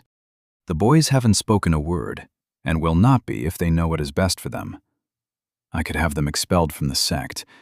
One of them is stealing low-grade herbs as it is. The other boy seems to be making simplistic pills from those to sell. Just expelling them would still be a light punishment, Zuri spoke. Yan-yun raised her head, her cheeks flushing as she did. Don't do that, Zuri. The tournament will begin in a few months, and that'd come too close to breaking my oath. I can't have my cultivation be set back so close to the tournament. If the young mistress is aware of that, then she needs to talk to Lei Yu and make up with him. Your spirit is prideful, and barring him from this courtyard has wounded his pride. I don't care. He's a fool that only cares about how he can grow stronger and beat other spirits and cultivators up. He's a foolish, prideful, brutish bird who doesn't care about me nor my image at all. Yan-yun spoke, anger filling her core. Thunder crackled around her as the chi expressed her rage with strikes of lightning. Young mistress is just letting her anger get the best of her. She needs to think clearly. Lei Yu is a companion, your companion, and the young mistress had ignored his words often, indulging in her fantasies far too much, resulting in this. Zuri spoke, her voice sympathetic yet harsh. It stung to admit it, all the more so because she knew Zuri was right. I'll have a message sent to ensure they don't speak of it, Zuri added. Yan-yun's emotions mixed with turmoil. Don't. I'll talk with them, she said, receiving a silent nod from Zuri. I'll be looking into their backgrounds and how far this little thieving of spirit herbs goes. In that, I won't be budging, young mistress, her handmaiden spoke, and Yan-yun nodded. Zuri's form rippled, dispersing into the shadows. Yan-yun sat there for what felt like hours before she got up from her little corner. Her mind still lingered on the thoughts of the two lovers, and a desire began to bud in her chest. Yan-yun wished for some consolation. Things couldn't end like this. She wouldn't let them. Opening a drawer, she took out a bundle of parchment and a single brush, and she began to write. The tales of a love that wasn't. An alchemist and a thief's untold story. I breathed in the fresh air while Labby ran through the fields of grass, jumping around with glee. I let her roam freely in the plains to nibble on spirit grass and the occasional herbs she found. My herb basket sat nearby, where Labby brought the spirit herbs she collected. There was no real need for Labby to collect low-grade spirit grass and herbs anymore, with my own spirit garden around, but she enjoyed the task, and I didn't want to ruin her fun. All right, I guess it's time we tested our hot and fiery explosives, I said, taking out the pouch I had filled with what I'd dubbed grenade pills. I'd mulled between Molotov pills and grenade pills, but the grenade ended up winning, considering the pill didn't need to be lit on fire. Well, the name was under review for now. I'd made a few more batches of my exploding pills before returning to attempting to make the poison flame pill. My attempts hadn't led to much success, but I'd narrowed down the parameters by a fair bit. The heat-sensing stone allowed me a decent estimate of the external temperatures. I definitely needed better equipment. One step at a time, as they say. I had some plans in mind to get a chi-based thermometer going as well, to read internal temperatures using a metal conductor attached to a spirit stone, eventually. All right, let's see how effective these are, I said. I pulled a pill out, its warmth stinging my skin. I'd found that fire couldn't really burn me unless I kept my hand in there for a decent while. Not unless it was flames fueled by chi burning at insane temperatures. The fact that the pills still stung me was why I'd stored them in a separate container to prevent them from burning through my pouch. A little pill holder made of conductive metal that I'd put some freezing spirit grass on at the top and bottom ends kept it cool. Rather than directly turning hot, the metal helped radiate the heat enough to be easily handled. I walked ahead, setting the pills on the ground. After testing for a while, I'd arrived at a stable configuration for these pills where you could stomp and crush them, and they'd simply crumble and smolder away with a small flame instead of exploding. The trigger was chi. Walking a couple of steps back and making sure Labby was a safe distance away, I sent a pulse of chi.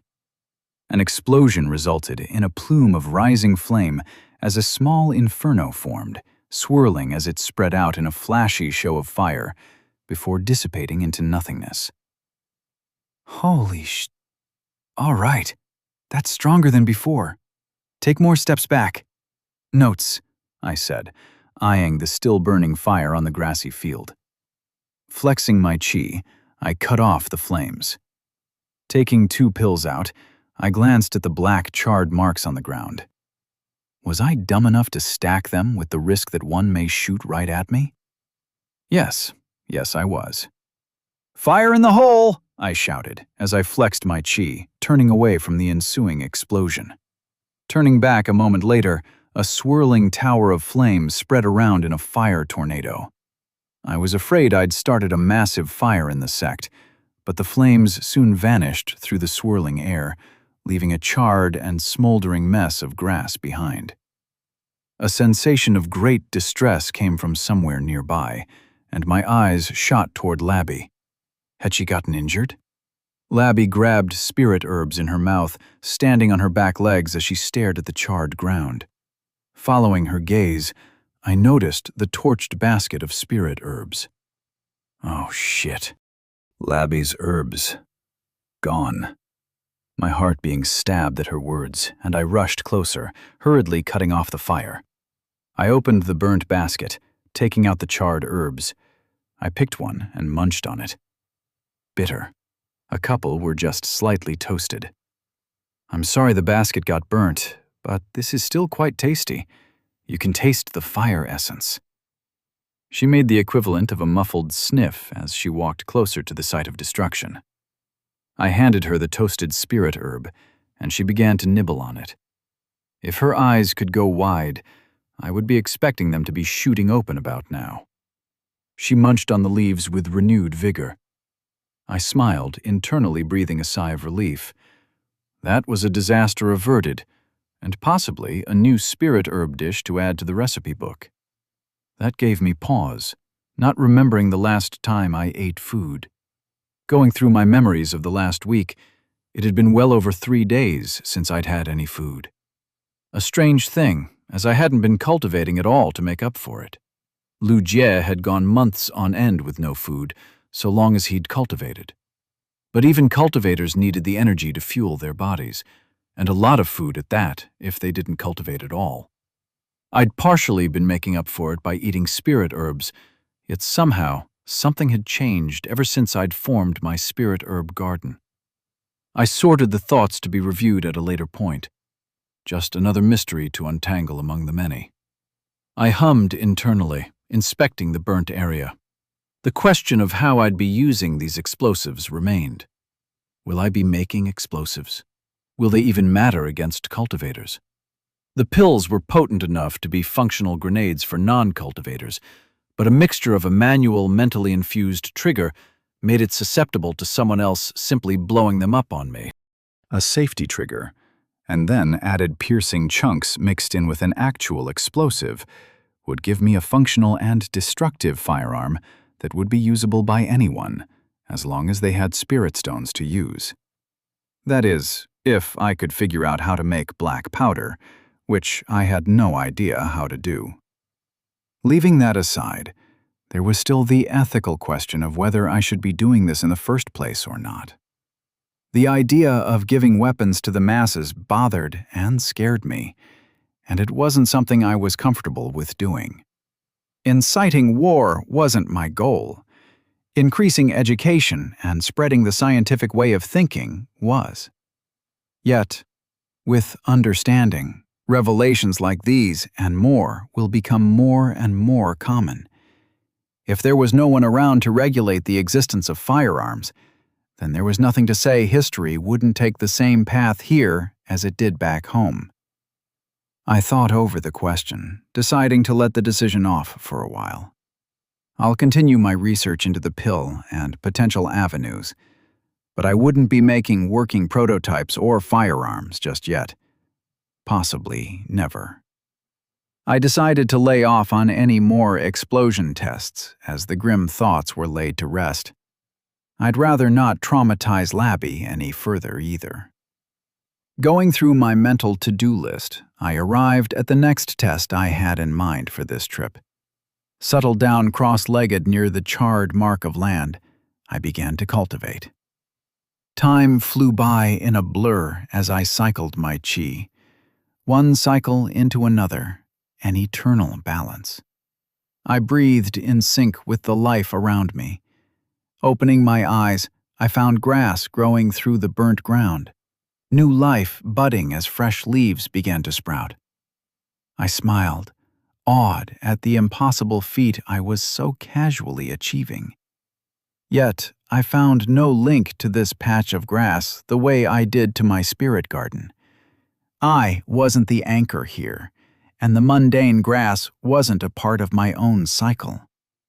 Though I was clearly doing something, I couldn't understand what was different. I needed access to the second floor of the library, perhaps even the third.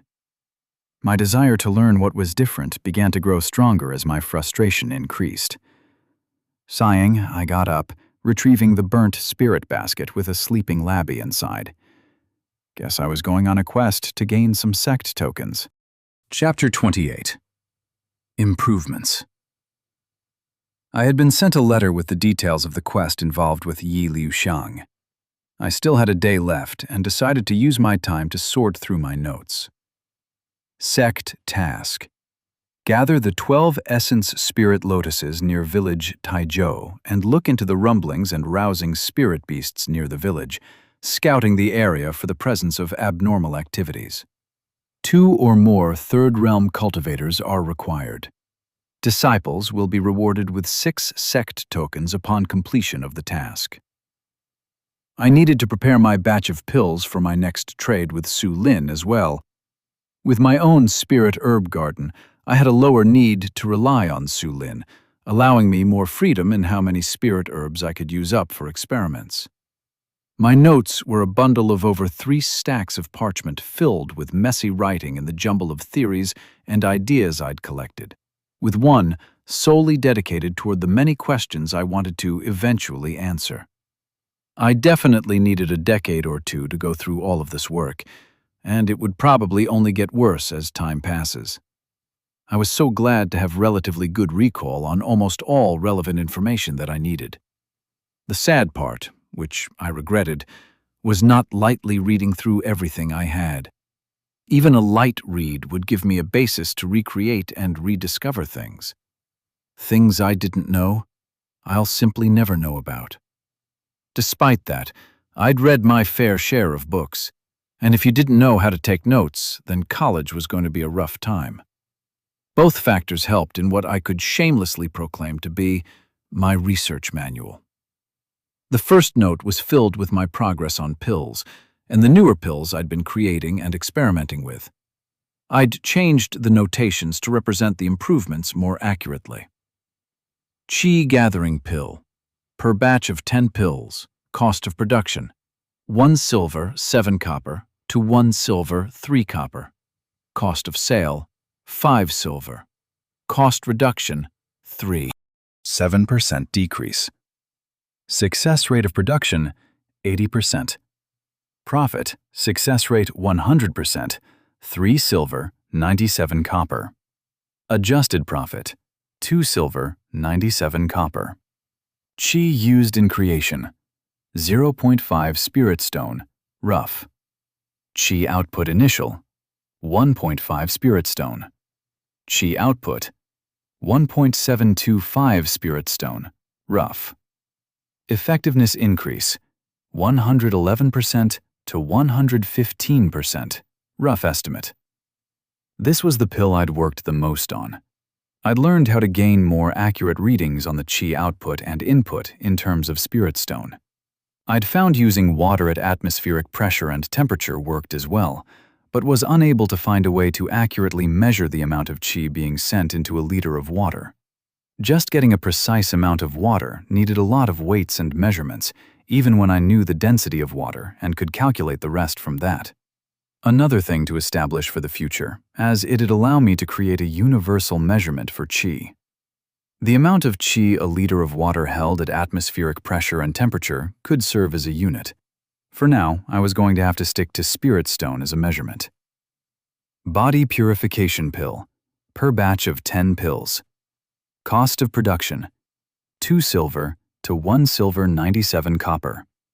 Cost of sale, 7 silver, 10 copper. Cost reduction, 1.5% decrease. Success rate of production, 75%. Profit, success rate 100%.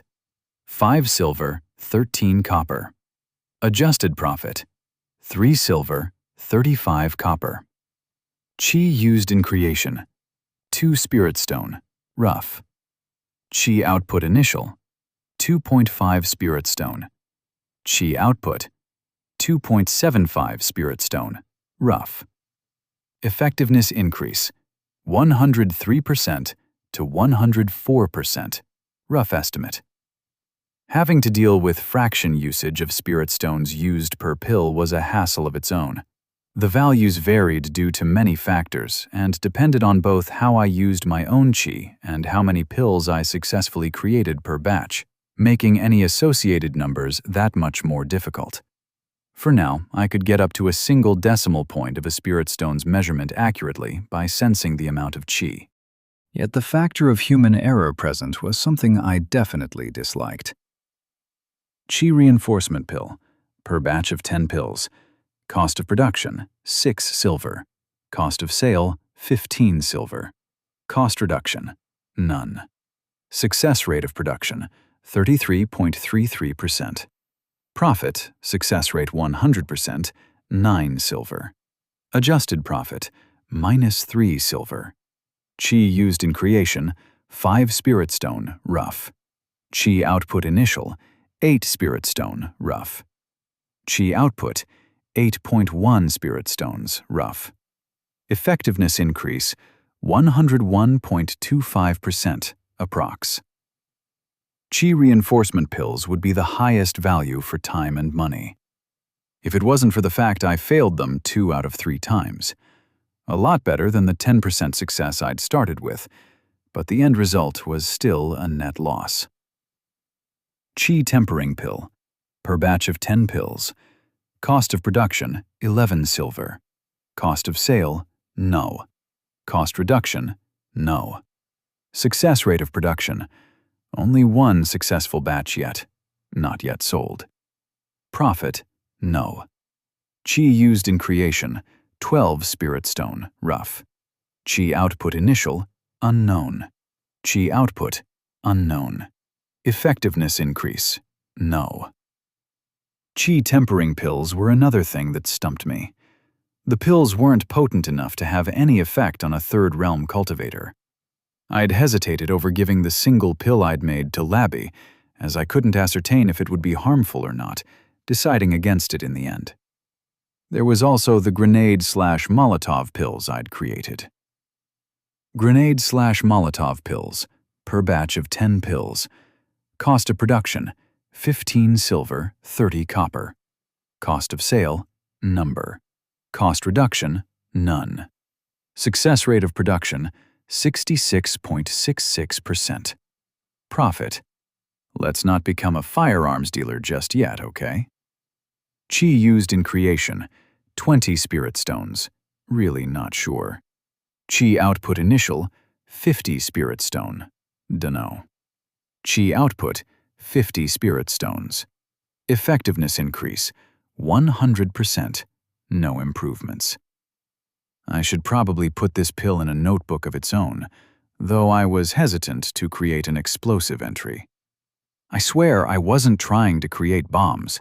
I'm innocent. There was also the tiny factor of how expensive this pill was. Ridiculously so. I'd only made 3 batches, and with 2 successes I had around 17 or so remaining after testing. If I made any more, I'd be eating a loss. Science needed a lot of money, a lot more than I'd anticipated. Perhaps I should look into a buyer. Shaking my head, I had a look at the total amount I'd made in the last 2 months. It was hard to believe it had already been a whole 2 months since I'd arrived here. Not something I'd been expecting. I'd increased the number of pills I was giving Su Lin from a measly 5 to around 40 to 50 or so pills each week. Something I'll probably increase even more as I had my own spirit garden now. Even with a 75% cut of the sales, the total amount I'd made had been more than Lu Jie ever got to see in his entire life. Just under 2 months. Month 1. Week 1 income, 1 silver, 3 copper. Week 2 income, 4 silver, 30 copper. Week 3 income, 10 silver, 50 copper. Week 4 income, 12 silver. Total income, my share, 20 silver, 87 copper. Around this time was when I'd spent a big part of what I'd earned to get the spirit herbs and my new cauldron. The numbers spoke for themselves on whether it was worth it or not. Month 2. Week 1 income, 15 silver, 61 copper. Week 2 income, 24 silver, 72 copper. Week 3 income, 21 silver, 10 copper. Week 4 income, 38 silver, 57 copper. Total income, my share, 75 silver. Total income, 95 silver and 87 copper. Expenditure, 18 silver, 25 copper. Remaining, 77 silver, 62 copper. Around 19 gold coins more before I had enough to get my own lab. Staring at my goal, I closed the notebook. There was a lot of work to be done, and not nearly enough time to do all of it. I put the note away, picking up my other book. This was the one I'd filled with my speculation and ideas for how qi worked. There were many different observations. A list of qi pressure based on the amount of qi being used, which was far too vague and not yet working. Creating a whole new branch of magic science was difficult. Anyone who said otherwise needed a punch or two to the face. The more fun part had been the theories and possible ideas to test them. One of my biggest theories was on how qi worked in cultivation. Not exactly a theory, but from what I'd learned from the various textbooks, the process could be defined as internal alchemy to create qi. A cultivator would absorb the heavenly qi from the world around them and refine it in their dantian, converting the qi to qi, which was what the cultivator could control, sense, and use. The two terms were somewhat interchangeable, with qi just meaning dormant qi that wasn't tied to the cultivator. I could flex my own qi, yet the qi in the air around me I had to pull toward my body and cultivate it before using it. Thus the distinction. The dantian was essentially a storage and refinery two-in-one duo that produced the fuel needed to allow the various arts and superhuman activities.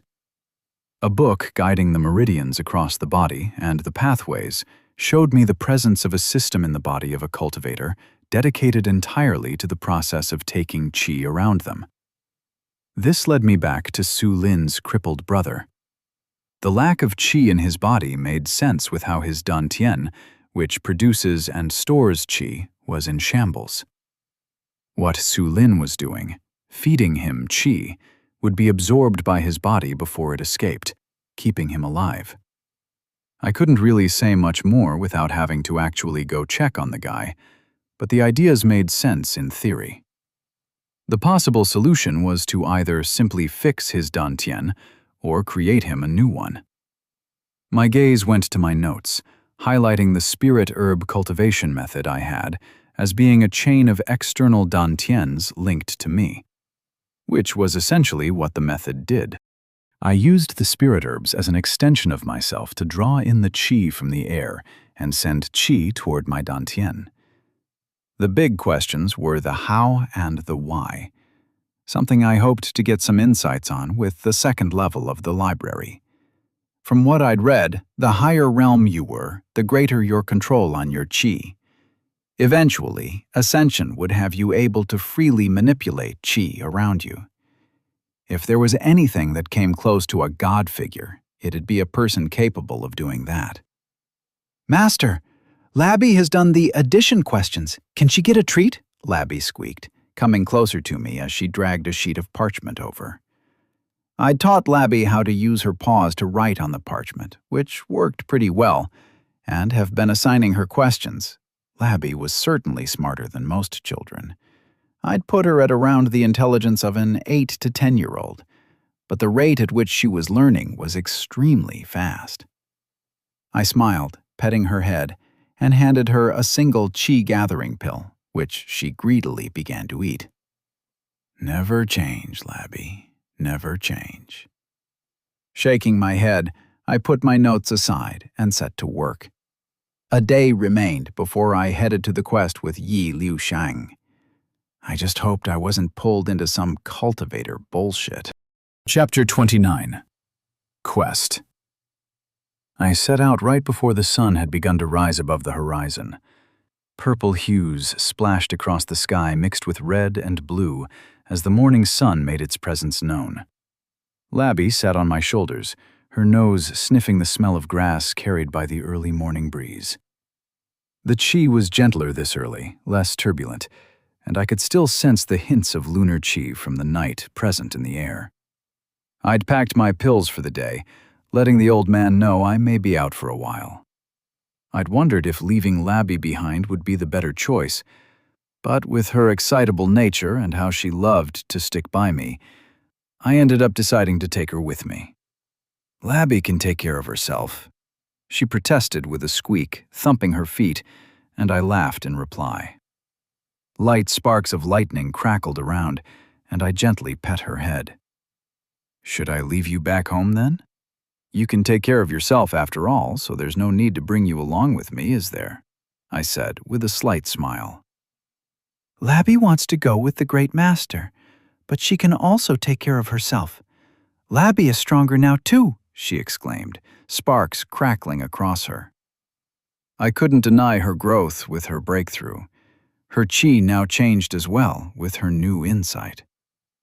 I continued on my way, bickering with Labby and answering her questions about the things I'd been teaching her. The sect gates appeared a few minutes later, my gaze falling upon the boy's figure standing in the distance. Yi Lao Xiang turned my way, sensing my presence. Hurrying slightly, I walked closer as he greeted me with a slight bow. This one thanks Senior for accepting this one's offer, he said. Zhu greets Senior and his spirit, a voice whispered, an odd, high-pitched and clicky sound coming from nearby. My gaze shifted to the large black spider on Yi Lao Xiang's shoulder. I'd somehow mixed in with his long hair. The hair on my arms rose for a moment as 8 eyes stared at me. Labby doesn't like Chi-Chu, Labby spoke in my mind, crackling nervously with sparks. Taking a moment to hide my surprise, I nodded to the spider when it clicked its jaw. I should be the one thanking you for the opportunity. I probably would have been lost all by myself if I'd been trying to earn the sect tokens, I replied. Also, you really don't need to be so respectful. I'm not much older or higher in cultivation. You can call me Lu Jie, I won't mind. The boy just stared at me. I wasn't used to being called senior. The term made me feel extremely awkward. If Senior says so, the boy said. Let's head on outside the sect, I said, holding back a sigh and letting the matter drop. Out in the sun, I noticed how extremely pale his skin was, almost a pure shade of white, like his body lacked any blood. Combined with the long black hair, he looked more like a walking doll than an actual person. The whole image reinforced my first impression. I'd have trouble telling whether he was a guy if he had been wearing the clothes of a female cultivator if I couldn't sense his qi. Shaking the thoughts out of my head, we approached the gates to the sect's premises. The hills in this area were owned by the sect, yet the walls to keep wild spirits out only extended halfway down the hill, which was still impressive considering they didn't have any modern technology available to build this. One of the guards standing near the entrance of the sect carried spears, yet I didn't see any armor present on them. Did cultivators simply not wear armor? Maybe they had qi-infused clothing that served as armor. "Name?" another guard asked, and Yi Laoxiang held out a wooden slip. "Yi Laoxiang and Senior Lu Jie, both on a task from the sect," the boy said. The guard had a look and nodded. "May fortune be with you, disciples." I dipped my head as I walked outside. A few minutes later, the sect gates disappearing from sight, I opened my mouth. So, I know you've already sent me the information, but what exactly is the task we have to do? There were mentions of a spirit herb and of scouting the area and whatnot. Ah, very well. The task is to gather the 12 essence lotus, a rare herb that blossoms once every year. It has been found near a qi vein, which appeared a few months ago in the village of Taizhou. We are tasked with gathering the herb, but the task primarily includes scouting the qi vein's location and helping the villagers with the wild spirits. Isn't a qi vein a good thing? I asked, confused. From all I knew, a qi vein would be a massive boon for a village. The ambient qi would rise, leading to a higher chance of cultivators coming from the village. Not to mention the spirit crystals that could be mined and sold for the village. Not always, Senior. The Empire is merciful in its jurisdiction, but it is far from all-reaching. A qi vein could attract bandits and rogue cultivators who often do not care for the foibles of mortals, ransacking as they please. It would bring the wrong attention to the village and may very well cause its demise. The increased qi would also attract many wild spirit beasts, which is what the village is struggling with, the boy explained in a measured tone. That actually made a lot of sense, and it once again reaffirmed just how harsh this world could be. Not that things were any better back home. Labby would like to see the qi place and the lotus, Labby said, her excitement bubbling. I'd have to make sure she didn't just eat the flower. I assume you know the way to the village, I asked, smiling awkwardly. A slight smile tugged at the boy's lips. Zizhu has charted a path. The mercantile roads go through the town and take a longer route around the 7th peak. We can take a shorter path headed straight for the village, the boy said, as the spider clicked its jaws. A map-charting spider, huh? That was quite a mental image right there. The path avoids the spirit woods to the east, going through the valley to arrive at Taizhou. Jiju has found the path to be 50 li, the spider said in its odd, high-pitched, clicky voice. A li was around 500 meters from what I know, so 25 kilometers? That's quite far, I said. Not if we run. I suspect it'll be midday by the time we arrive, the boy said, and I stared at him. Guess we were sprinting a marathon. The wind blew through my hair as the hills passed by in a blur. Labby had returned to sitting comfortably in my pouch. Qi thrummed in my body, and I marveled at the ridiculous speed both of us were running at. I really hadn't been doing much physical work or testing my limits as a cultivator. Something I should probably rectify. The cold breeze against my skin, with qi pulsing in my core as the world flew by, was a sensation I found difficult to describe. I almost found myself laughing. I was tempted to lift both my arms in the air behind my back like a certain ninja. It'd be far too silly, but the temptation was strong. Time passed quickly, with conversation happening here and there for the first few hours, before I'd simply enjoyed the silent change of the scenery, admiring the strange spirit beasts that went about their lives every so often. "Senior looks pleased," Yi Liusheng commented, his shoulder-length, lush black hair flying behind him from where it was tied in a tight knot. I don't get the chance to run like this too often, I replied, not even slightly out of breath. It is indeed quite pleasing, isn't it? Just letting yourself out in the wind, free of the restraints of the world. Almost as if we were the wind itself, blowing freely wherever we wished to be, the boy said. I was a bit surprised at the casual language he switched to, but glad for it nonetheless. It is quite pleasing, yes. Something you do often? I asked. His smile faltered. This one wishes, but no. Opportunities are rare and few, and this one isn't esteemed enough to serve as a messenger to the lords, the task often left to higher realm cultivators. Lords? Are you perhaps from one of the larger clans? I asked. This one's father is, the boy said. The answer was obvious enough, and I made no further comments. Taizhou is close, Jiju whispered. A shallow stream stood in our path, far in the distance, beyond which was the village of Taizhou starting to appear. Labby wants the lotus, Labby said, crackling with sparks of excitement. It was time to begin our quest. Chapter 30. Taizhou. A dirt path led into the village. Various homes dotted the area, with few people within them, mostly women and children from what I could sense. From what I could tell from Lu Jie's memories, Taizhou was a fairly big village compared to his own village. Being near the sect and within the 7 celestial peaks probably helped the village there as well. My gaze went to a group of kids playing nearby, their clothes dusty as they wrestled with each other and laughed without care. It felt strange to watch them play.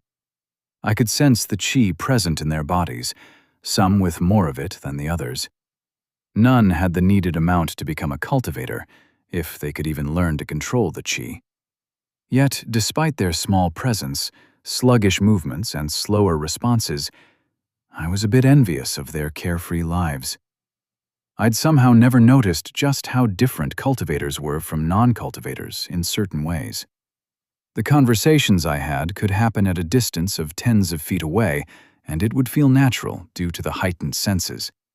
Communicating through the presence of someone's own qi, announcing your arrival with it, or just walking at speeds that regular people wouldn't be able to keep up with, even if they ran. I'd noticed these things when I'd gone to the city, and noticed it all over again when arriving here. The only difference this time was how I found Lu Jie's memories playing in my mind. He'd had no connection to the people in the city, no memories tied there. But a village was where he'd grown up. I noticed one kid turning my way as the others stopped playing. His eyes shone with wonder, and he poked his friends, pointing in our direction. I smiled slightly as the kids stared in surprise, some with a worried expression. Memories stirred in my chest, Lu Jie's emotions spreading through me. He'd been there as a kid, playing in the mud and being a child, when a cultivator had come and seen him and told him of the vast world he could reach. A strange mix of emotions overcame me. The hopeful, naive dreams Lu Jie had started his journey with, the harsh reality he'd faced, the desperation with which he'd tried to change his so-called fate, and the pitiful death he'd had. It all started on a day like this one. Just a single cultivator's arrival was enough to change his life forever. Whether it was for better or for worse, I couldn't say. From the corner of my vision, I saw a woman hurriedly pulling the kids away and bowing her head deeply, hiding them behind her back. It was enough to tell me what image the people here had of cultivators. Master is angry? Labby asked, and I breathed out a tired sigh.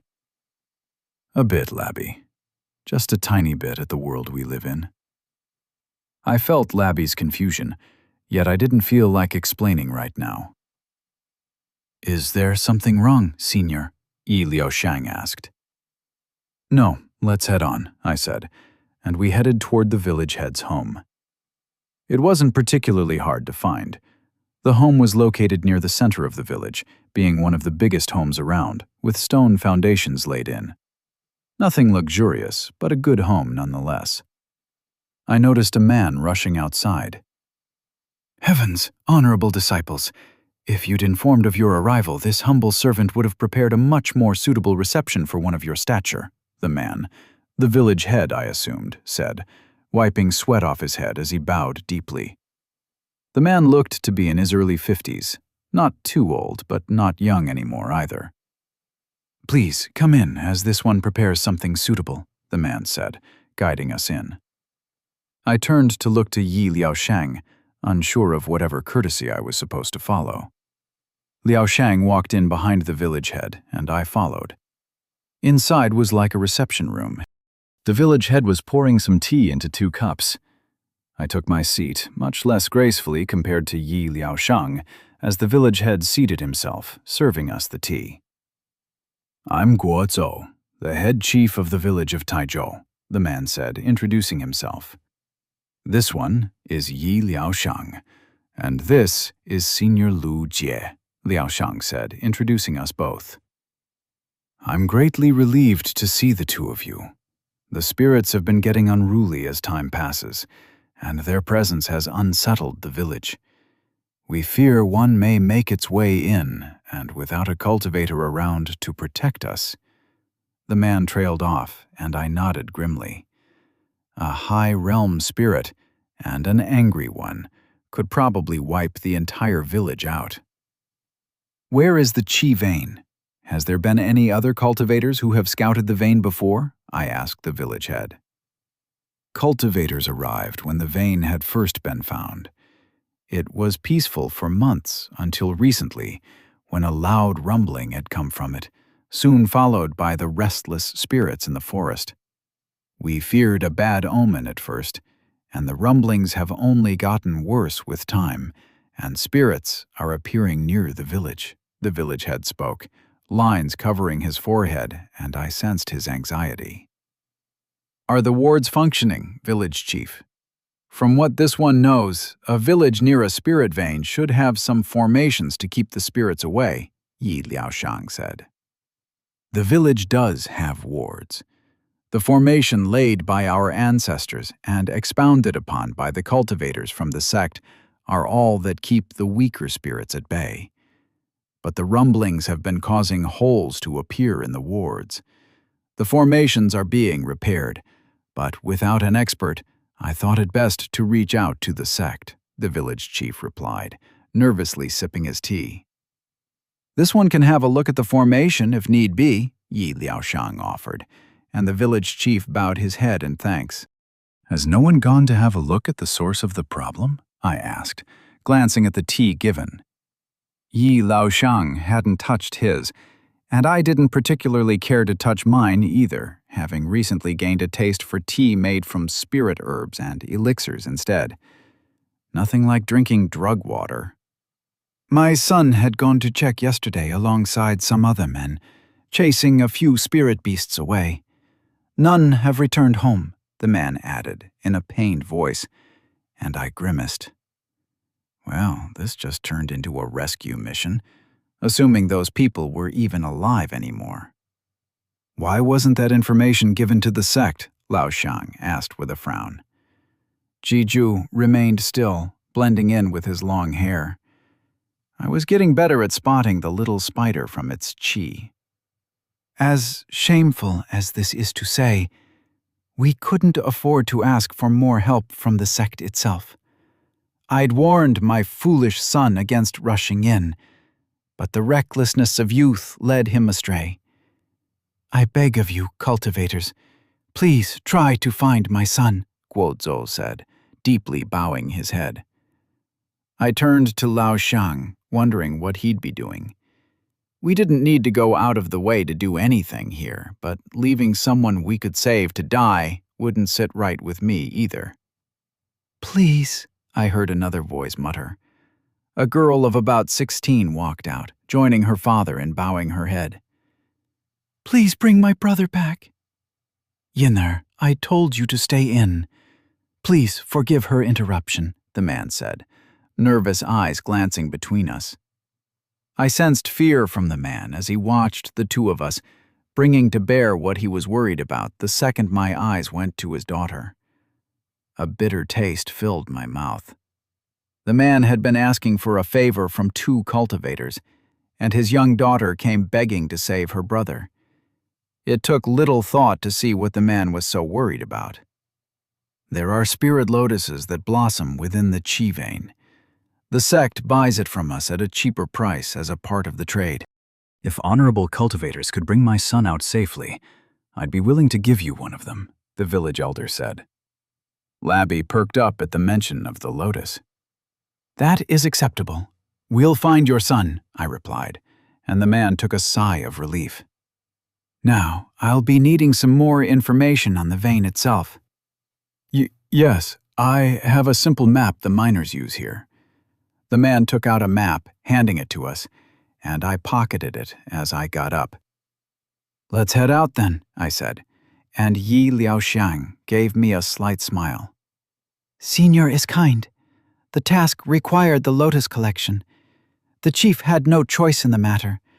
This one could tell Senior would have agreed even without the lotus being gifted, the boy sent to me. Labby's great master is the kindest, Labby proclaimed proudly to Yi Liaoxiang, and I swear I heard a high-pitched, clicky laughter coming from behind Liaoxiang. I scratched my nose, ignoring the conversation as I walked out of the village head's home and on to our quest. Chapter 31. Spirit Spores. Labby can sense a lot of chi, Labby exclaimed happily when we arrived near the location of the chi vein. We'd made our way to the forest near Taizhou village, heading straight to our objective. There really wasn't any point in waiting, and the faster we moved, the better chances we had of saving those people. I noticed the various natural flows of chi throughout the forest. Each moment spent in this world brought me more questions about the myriad of things no one had answered before, sitting right in front of our eyes. I let the thoughts go. I'd have time to ponder over the mysteries of the chittering in my room peacefully. But for now, I needed to focus. Zhezhu thinks the vein is just beyond this thicket, Liaoxiang's spirit spoke. Labby could sense that too. She sensed the chi first, Labby exclaimed back at the spider, crackling with lightning. My little fluff ball of a rat shrank back the moment Zhezhu turned her eyes on Labby. I almost laughed out loud. This one sees the entrance, Liaoxiang spoke, pointing. A large cavernous entrance in a small hillside within the forest sat in front of our eyes. The entrance leaked torrents of chi, forming currents of flowing chi that spread out into the woods. I could sense many spirit plants growing outside the cavern, yet, curiously enough, none on the inside of the cave. This one will have a look first, Yi Liaoxiang spoke up, moving to stand at the entrance. I sensed his chi rustling as a green haze started to form around him. A plume of chi-infused cloud swirled around Liaoxiang as chi thrummed in his core. Within a few moments, the cloud rushed inside the cavern like a tidal wave of surging chi. I stood behind, waiting silently as I kept my hand near my exploding pills. I'd made a simple unlocking mechanism on the holders of the pills that I could detonate at will. It still wasn't nearly safe enough from other cultivators' interference, blowing my own explosives in my face. As a preventive measure, I'd carved a simplistic channel on the container that didn't allow chi to enter as easily until the lid was open. Screeches and thumps picked up, along with the flapping of many wings. Yi Liaoxiang smoothly stepped back, and I stared in surprise as a black tide of bats swarmed out from the cavern, flying in a mad rush to escape. I pulsed my chi, worried about the bats swarming us, but the creatures flew away from our direction, scattering across the forest. When the last of the bats had flown off, I turned to Yi Liaoxiang in surprise. "What were those?" I asked. I'd sensed a tiny amount of chi present in each one that had spread across the group uniformly, as if their cores were linked together. Shade bats. Regular animals, but they form a collective that can use qi as a whole. Not a threat, but with the situations unknown within, this one thought best to remove them from the way, both for their sakes and ours, Lao Shang replied. Zizhu likes their taste, the spider added as an afterthought. First off, I was surprised a spider could eat a bat, which stirred up a mental image of a giant maw splitting open, and at that moment I shuddered, catching said spider looking straight in my direction. I suddenly understood very well why Labby didn't like her. What was the cloud? I asked, focusing on Lao Shang. Poison arts. Mildly toxic and enough to get the bats out. It wouldn't kill any of them with the amount this one used, Lao Shang replied. Let us head in, Senior. I followed behind him, my curiosity growing. Poison arts, huh? It fit him for sure, although I wondered how poison would work with qi. Could some specific chemical compounds be manufactured? If so, when properly utilized, it could change medicine completely. Perhaps it worked in simpler ways, like with some kind of poison affinity that had its own laws related to qi. I stewed with my thoughts, keeping half my attention on my surroundings. Another thing I'd found myself capable of after coming here, although doing 2 tasks simultaneously was still fairly tough. The qi levels continued to rise the deeper we went inside the vein. Light dimmed, and I began to notice spots of concentrated qi buried in the ground. Little crystals poked through occasionally, mixed in with the earth in erratic shapes. Not at all like the near-transparent spirit crystals that the refined product was. I could tell why the sect wanted this place. Not only was the qi potent and present in high amounts, it also felt, for a lack of better word, purer. The qi itself more potent, like each breath filled my dantian more than it would have otherwise.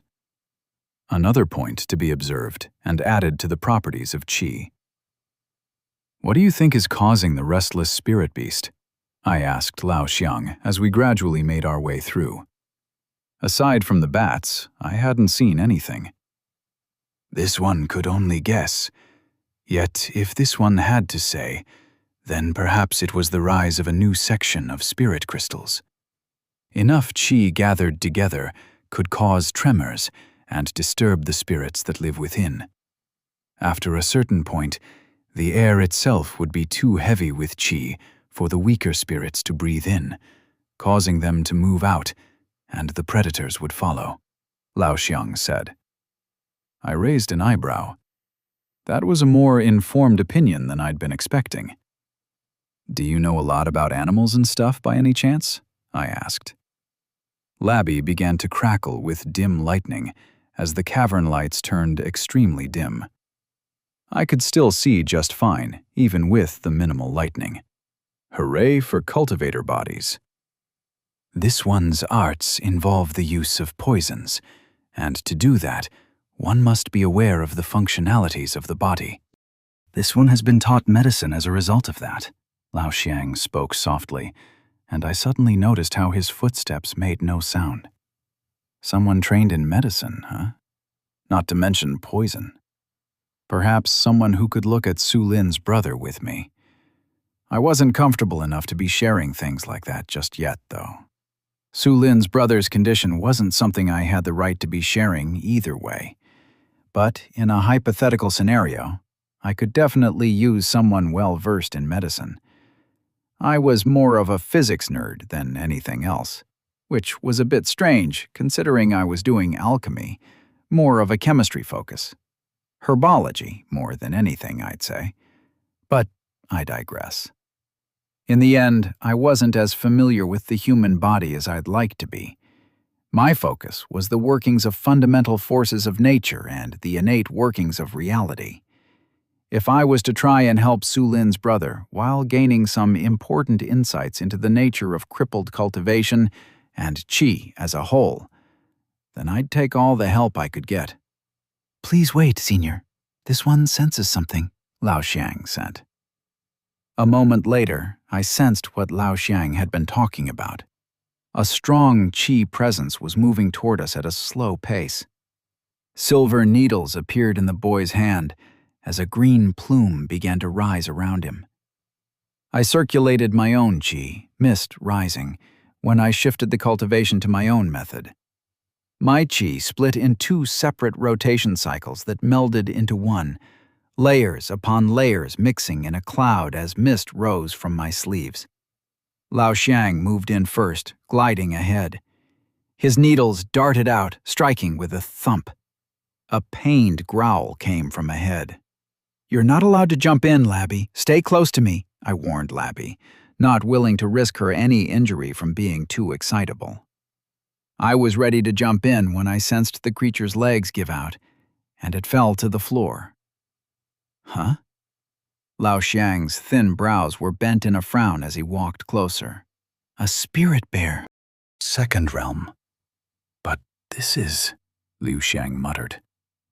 I moved in closer, wondering what was so wrong. A second realm spirit shouldn't be nearly this weak. Labby crackled with sparks conveniently for me, finding my gaze on the bear, and I sucked in a sharp breath. Green plants and growths covered the body of the creature, piercing its skin, turning it violet and red. The bear's fur was falling out, exposing wounds covering its body, festered with plant roots weaving through the skin. I sensed its qi being sucked into the plant that covered its back all the way to its skull. It was dying, and in an extremely painful way. "Forgive me," Liu Xiang whispered, nearing the bear's mouth. The creature growled, kicking its legs in a last-ditch effort at life. "Shh, it's okay. You can sleep now," Liu Xiang said as his hand gently covered the bear's eyes. The creature relaxed when Liu Xiang's qi pulsed. In a quick, sharp, precise stab, his needle pierced its skull. With a shuddering twitch, the bear took its final breath. I looked away, feeling oddly grim at watching a creature die like that. Taking a moment to settle myself, I walked closer. "What's growing on it?" I asked, crouching near the bear. "This one doesn't know," Liu Xiang replied, a tone of surprise and worry in his voice. "A parasitic plant of some kind. Clearly a spirit herb, yet possibly more than that. The plant is growing along the creature's spine, and this one can sense the roots digging into the spine itself, right to the base of the brain. The plant was moving the bear in its final moments, keeping it alive in suffering, while also draining it of its qi." I turned back to the little green growth covering its back in horror. Zombie-making parasitic plants were just what I needed. Fuck me. Then those people. "Do you think the village head's son is?" I asked with a worried tone. "This one cannot say, but the growth seems to be fairly slow." "If they are, then they should still be alive," Liu Xiang spoke, breathing out. "Zhizhu can sense the roots. The damage was done over weeks. Humans should be alive," the spider spoke. And for once, I found its voice more assuring than creepy. "It's best to burn this body," Liu Xiang said. "Wouldn't that cause problems with this being a cavern?" I asked in surprise. "Not with this much qi. The air would be cleansed by the spirit crystals soon," he said. I made a mental note to add that to my list of things to look into. I flared my qi as I crushed one of my exploding pills, spreading its contents on the bear's body, the fire essence escaping the pill before I lit it all on fire. The body burned as I stood there for a moment, watching it take to flames. "Let us move farther in," Liu Xiang spoke, and I followed behind. The pathways ahead continued in a twisting and turning maze of roots. Both me and Liu Xiang sensed the minimal air currents flowing through the cavern to find the way that led deeper into the vein. The source had to be close by. A collapsed section in a side pathway within the cavern made me pause. "Hold up. I think I hear something." Focusing my attention, I walked closer. A faint breathing sound reached my ears, barely audible even to my sharper senses. "Is somebody in there?" I shouted. A light groan came from the other side. Whoever it was wasn't in a speaking condition, and possibly unconscious. "I found one of them, just beyond this collapsed section. Possibly more," I said. "This one can look for an entry point to try and break in. If not, then a different path should lead this way as well," Liu Xiang said, and I nodded, about to take a step back when I heard Labby perk up. Labby smells an herb. Labby smells a delicious herb. Labby can go help humans as well," Labby shouted, jumping toward the pile of rocks blocking our way. "No, Labby, wait," I shouted, but the little lightning ball was already buzzing away at full speed, squeezing through the gaps. "Juju, follow her," Lao Shang spoke, and the spider leapt from his back, squirming her way behind Labby. "God damn it, Labby, don't you dare get hurt." Chapter 32. Hidden Lake. Labby, don't act rashly and stay away from any infected creatures. Call for help if needed, and don't run away like this again. I'll be mad, I sent to Labby, making my voice stern. She was a kid, and I was spoiling her too much. I needed to be more stern before she hurt herself in a reckless stunt like this one. "Labby will take care," she sent back. I felt like a worrying parent. Kids are rough. Bringing my attention back to the pile of rubble and the matter at hand, I didn't like whatever these spirit zombie plants were. I would prefer to quickly get the people stuck inside and head back out. The path looks unapproachable from this side. The rubble could be moved with Senior's help, but the person on the other side would likely be crushed, Lao Shang said, inspecting the collapsed area. "Zhu tells me the man is alive, but his feet are injured. The spores have also started to take root, but there's minimal infection. Zhu will take care of them by the time we get there," Lao Shang said. "Great master! Labby can smell a spirit herb up in the lake nearby, and a large amount of qi," Labby exclaimed from the other side. A lake, huh? Perhaps there was an underground stream somewhere. I took a look around the cavern walls, examining the wall formations.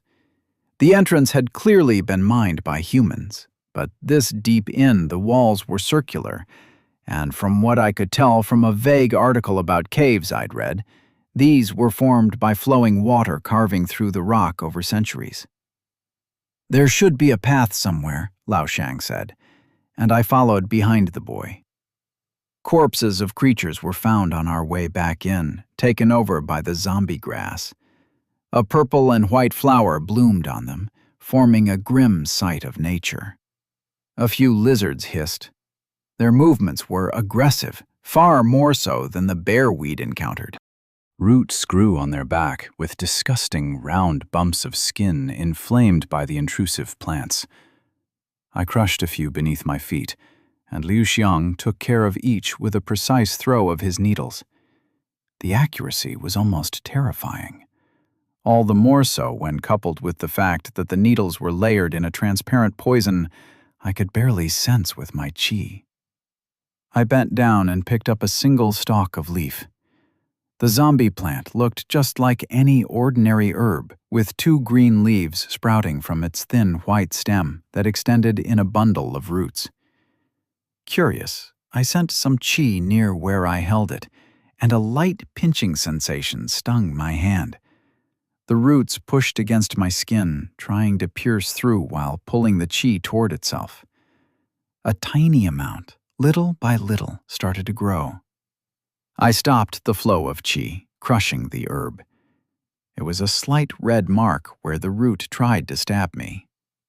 It took effort to cut myself with a knife now, unless it had been doused with qi.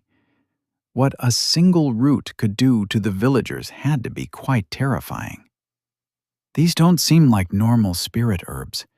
They latch onto qi, and the roots try to suck the source dry. The sect will probably need to be warned about these things before it spreads to humans in the village, I said to Liu Xiang. A plant-based zombie apocalypse was the last thing I needed to be dealing with. "Have you encountered this kind of plant before?" I asked Liu Xiang, wondering if the boy knew something. Nothing I'd read referred to such a kind of plant, or even made mentions of parasitic spirit herbs. It didn't surprise me they existed, but I was surprised they weren't documented. Either that, or those documents were outside the reach of an outer disciple like me. "This one has heard of man-eating plants and other such creatures. But the abominations were mostly found deep within the ground, near corrupted lands with a high concentration of miasma and goo." This one hasn't heard of any parasitic plants like these that dwell on the surface, Liu Sheng replied. I quirked my eyebrows. This was the first I'd heard mention of miasma being found in deeper layers. The only mention I'd come across were of the tribalistic blood rituals and death arts the barbarians from outside the empire used to wage war and ensue chaos. Naturally, the use of any art involving such was frowned upon, although very similar forms of techniques could be observed in the sect library. The empire wasn't above hypocrisy either. A plant like this existing within a qi vein is troubling. It may be feeding off the ambient qi to support itself. There would likely be a need for a thorough cleansing of the area and a deeper dive into the vein to see if any branches lead into miasma-filled caverns, Liu Shang said with a strained voice, a frown covering his face. "We need to hurry, Senior. Zhu just found something troublesome and—" His voice cut off, interrupted by Labby's voice echoing in my mind. "Great Master, Labby thinks she might be in trouble." Labby's qi pulsed as arcs of lightning coursed across her body. She wiggled and pushed, squeezing through the rocks and earth, combating a mix of fear and wonder at the creatures that walked nearby. A pack of wolves growled and snapped at each other. Their bodies were covered in growing plants with blooming purple flowers that merged into the flesh, forming infected, bloated wounds. Labby felt the qi in her core tremble. She could tell something was wrong with them. She couldn't sense any life of their own, just moving husks of bodies that walked even when death had claimed them. Abominations. Labby jumped back into the dirt as one wolf yipped at the place she'd burrowed herself in. Its eyes glowed with a blue shimmer as it circled the area, growling madly. The rat needs to better learn how to hide her qi. Labby turned to the spider near her, sitting calmly as its mandibles clicked. Labby could feel its qi, like a mixture of herbs, similar to her master, yet this one was anything but delicious. The qi made her spirit rise, generating a primal fear she'd forgotten ever since she'd gained her name. The wolves continued to bite at the gap she hid in, trying to grab her. She attempted to pull her qi inward, but to no avail. There wasn't any space in her core for more qi, or she would have already grown it in size. "You need to let go of your qi and stop pushing out into the world. Confine the qi that is within your core. Cut off the rest." Labby didn't need to be taught by some spider. She would learn from her great master. Yet another bite coupled with a growl had Labby reconsidering her choices. The spider's presence was hidden well with its qi gone from the outside. If the other spirit could do it, then so could she. She had to be the best spirit for her great master. She couldn't bring him shame. Labby began to focus on her core. Qi pulsed and moved in patterns unknown. A cycle just like the numbers, the moon and the sun, and the movement of the stars. This, too, had a rhythm it followed. Labby watched the moving qi as it formed in her core with each breath she took, replenishing the constant leak of qi that emanated from her body. A cycle, accompanied by her breath, tied to the beating of her heart. She had to break that cycle. Labby cut off the moving cycle of qi that traveled from her core outward into her body. She restrained her cycle, stopping its motion. Her qi remained within her core, holding it with a tight grip, keeping the cycle from resuming again. It was uncomfortable to hold, but she could manage it. The little rat can do more than Jiju thought, the spider said. Labby smirked, almost breaking her suppressed chi. Let us move out of this path. Jiju can sense more humans nearby. What about that stuck human? Labby asked as she moved through the rocks. Zhizhu has already informed Yi Liushang. He'll come take care of the human before the wolves get there. Zhizhu and the little rat can also distract the wolves away from the humans if need be, the spider spoke. Labby gave it some thought before agreeing. She could run away from the scary wolves, and she was strong now. Her great master would be proud if she could save all the humans. And she could eat the lotus if she found it. Just one bite. Labby agrees. We should go save the humans, Labby exclaimed. Filled with new determination, she made her way ahead. I ran ahead, rushing through the caverns at high speeds as I traced the flow of the qi in the air. Yi Liushang ran beside me with a similarly concerned expression. I hadn't heard much from Labby before her voice faded. Concern filled my heart, but I could sense she was alive and didn't have any serious injuries. The cavern walls led to an entrance into a wider section spreading out in a circular area. The qi heavily saturated the air, and my ears buzzed from the density. There, near the wall, Yi Liushang spoke, pointing as he ran ahead. Within a few moments, I spotted a man stuck near the collapsed section. Liushang crouched, inspecting the man.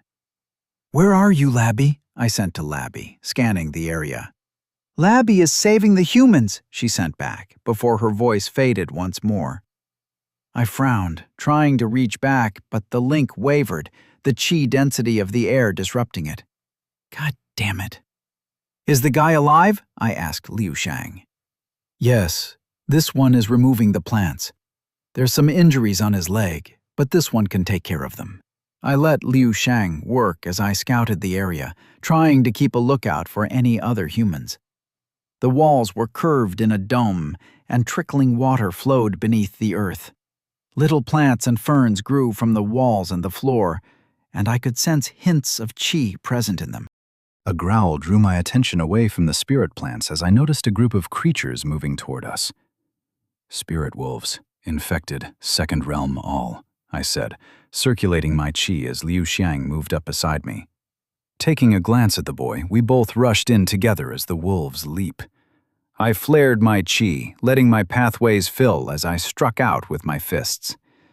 The movements came surprisingly naturally to me, shifting my weight over with the strike. I pulsed my qi, gathering it at my core before I let it flow in a singular blast like a pressured valve being opened. My fist struck the wolf's skull, tearing through it, and the creature was splattered in a mess of dark blood. Teeth sank into my shoulder as another wolf leapt at me from behind. A shudder had the creature twitch, and I noticed a silver needle stuck in its skull. The wolf kept biting anyway. This one's arts are ineffective on these creatures. Moving corpses do not react to this one's poison arts, Liushang said, slashing through the packs that continued to nip at him. Taking a deep breath in, I let all my qi gather together, splitting it in two circular channels. The essence of the world swirled with my qi as I formed a raging torrent. I grabbed the exploding pills from my belt. Qi swirled around me in a torrent as more and more wolves began to leap at me. I threw the exploding pills at one of the wolves and flexed my qi. Fire spread in a swirling inferno, and I took the opportunity to expel my qi outward in a wave, focusing it toward the surface of the ground. A qi pressure difference was formed as the flame essence spread. I sensed a torrent of qi swirling as the fires from the pills began to form a rising pillar. Hurriedly, I jumped back as the fire began to expand, the swirling pillar of death now pulling creatures within itself, tearing through the wolves. Growls and yips rang out as fire ate through the herbs and the wolves' bodies alike. The inferno raged with a bright light before it fizzled out into nothing, running out of qi. Yi Liuxiang carried the injured man on his shoulder, surprise evident on his face. The expression was quickly masked when he noticed my gaze. I walked away, not looking at the charred corpses I'd left behind. I was about to check in on the man when I heard Labby shout, "Labby found the Lotus Master! Oh, and the humans too!" "Do not eat it! Where are you, Labby? Did you—" My words got cut off as a tremor shook the cave. A wave of qi burst from farther in, accompanied by a loud rumbling roar that made the qi tremble. A presence spread through the cavern, like a vast body of water surging out into the world, washing everything away. The presence was massive, larger than all but the Elder's presence. Yet this wasn't held back like the Elder, crushing me underneath it. I dashed in the direction of the qi. What the hell did you do now, Labby? Chapter 33. Root of the Roots. A dark, sprawling section spread out in front of Labby, the narrow cavern tunnels and walls expanding into a hollowed dome. Labby sniffed the air. Waves upon waves crested across a lake lying in the middle of the cavern. Large amounts of qi swirled beneath the surface of the water, vibrating with power as the waves of qi spread outward. A rock-like island stood at the center of the lake, oddly circular and uniform in shape and covered in odd plants. At the heart of the island was the largest spirit flower she'd ever seen before. It brimmed with qi, drawing her toward it. Something lies beneath the surface. The parasitic plants are spreading from the little island in the lake, the spider spoke to Labby. She flicked her ears, focused on the rumbling waves. Labby needs to get there somehow. Labby wants, no, her great master wants the lotus, Labby exclaimed, her tail moving happily behind her, having found the beautiful flower blossoming with potent qi. Thoughts of feasting on the delightful treat filled Labby's mind, biting into the scrumptious leaves as the qi filled her core. The little rat needs to be less greedy. The humans need help. Labby sniffed the air, taking one last look at the lotus before she pushed her desires back. She needed to make her great master proud, and couldn't do that if she kept running after spirit herbs. Turning away from the lotus and the lake, Labby began to head to where she sensed the humans. These humans, like the ones from the city and the village, held little qi, unlike her great master. It reminded Labby of herself from before she'd met her great master. The three humans lay near the cavern walls, tangled in roots covering their bodies that continued to drain the qi from within them. Labby inched closer, carefully touching the plant root. The plant jerked at her touch, and roots began to move toward her, trying to pull her in. Stay back. The roots can tangle you up. Leave the humans to G2. The plant hasn't invaded their cores yet. There's hope. While G2 will try to remove the plant roots, the little rat should guide Liuxiang and her master here. Labby stared at the spider, its black eyes holding her with a blank stare. Her instincts told her to run away from the spider, from the predator that would try and eat her. She didn't like the fear that rose within her from the spirit. Labby nodded with a squeak. She wasn't the mindless rat she'd been before. Her instincts wouldn't hold power over her actions. Labby reached out to her great master through their bond. Excitedly, she sniffed the dense qi-filled air, crackling with quiet sparks, as she sent her message. A loud rumble traveled through the ground, and Labby turned around in a hurry to see water pouring out from the lake in a giant wave as the island at its core began to rise. Labby jumped back nervously when the water spread through the cavern. A sense of wonder filled her, feeling a presence so large she couldn't even begin to grasp it, like trying to see a mountain in its entirety. What? Where are you, Labby? Did you? Her great master's words were cut off as a massive presence emanated from the lake. The water swirled in a torrent and her chi crackled. Labby started when two giant legs emerged from beneath the lake, attached to a massive creature. A loud, rumbling voice that shook the walls bellowed through the creature's mouth as it walked, displacing the water in a tidal wave. Labby's eyes went to the flower, her lightning crackling around her. She had to get the flower.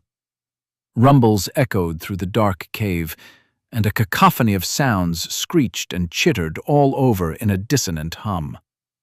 Rushing in Labby's direction, the ground shook beneath my feet. "What's happening, Labby?" I asked through our bond, receiving a mix of confusion and surprise. "Great Master, the island stood up on its legs." The words almost made me stumble, and even though I knew Labby couldn't see me, I gave her the most shocked look I could manage. "The what? Did what now?" "The island with the pretty flower stood up, Master. It even has a mouth, and the bad plants are all coming from it." I felt like rubbing my head to check if I was hearing things right. A moving island woke up and started screaming. I wished I could laugh at that, but knowing this world and the fact that I was currently talking to a lightning-shooting rat only made me grimace. "They found the source of the plants, alongside a moving island," I said to Lu Shang. "A moving island?" The dainty-looking boy ran across me, easily carrying a grown and well-built man on his shoulders like nothing. Another loud, rumbling roar refocused my attention.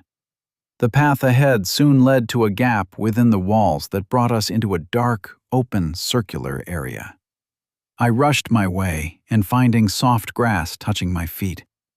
Vegetation covered the walls and the ground, little purple flowers blooming all around in the wide expanse filled with chi. I didn't get a chance to look around for more than a second, as a massive creature moved within the giant lake at the center of the cave. This was totally a boss arena, wasn't it? I cursed under my breath. The massive turtle rumbled, its back covered in thick roots that pierced its shell. Tremors hit the cave at each movement of its body, and it occurred to me what the source of disturbance had been within the chi vein. A pure white flower grew at the center of all the roots, with deep purple stripes running through it. The creature kicked, sending a wave of water as I rushed for the unconscious group of people. "Where are you, Labby?" I sent in a panic, finding no signs of Labby near the unconscious group stuck under the roots. "Here, Great Master. Labby is getting the lotus." I turned in the direction I sensed her voice, and stared in a mixture of surprise and horror when I saw her climbing the massive turtle. The creature groaned against large roots tying it down. The monstrous turtle roared, lifting its legs in an attempt to free itself. A heavy presence spread like a wave, followed by a massive splash of water. The water swirled around the turtle, the pain distinct in its voice. "Labby, you need to come back here. It's too dangerous up there," I sent, glancing behind me to check on the unconscious villagers. Lao Shang was taking care of them, alongside his spider spirit. Guess I was the one dealing with the turtle. The ground shook as the creature turned more and more frantic in its struggle. With that size, the turtle had to weigh tons. Just a light kick would have me splattered in a slimy pool of meat and blood, despite my cultivation. "Labby is all right. She can see the lotus.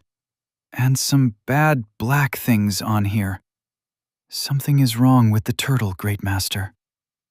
I sensed chi swirling around the turtle in a whirlpool as water began to rise from the lake behind. Massive amounts of chi poured forth from the creature in its struggle. Shit, this was bad. The entire cave would flood like this, and those villagers were in no condition to be moved. My panic started to swell, every sense bombarded in a noisy, incoherent fog. I needed to do something quickly. "Senior, this one needs a few moments to create a formation around the turtle to keep it still." Lao Shang spoke in my mind. After my brief moment of surprise at hearing his voice, I nodded. Spirit herbs! Pills! Master can give the turtle pills! Master's aura is soothing too, Labby shouted. There's no way that could work, right? A pained grunt and the rising water forced my hand. Fuck it. Time to drug my way through this boss fight. I let go of my hesitation and dashed in closer. Grabbing a handful of pills, I crushed them while guiding their essence out toward the turtle. I guided my chi, mixing it with the herbs and letting their essence form a swirling pool. The creature's massive nostrils twitched, and its struggles started to slow. Yes, good. Calm down.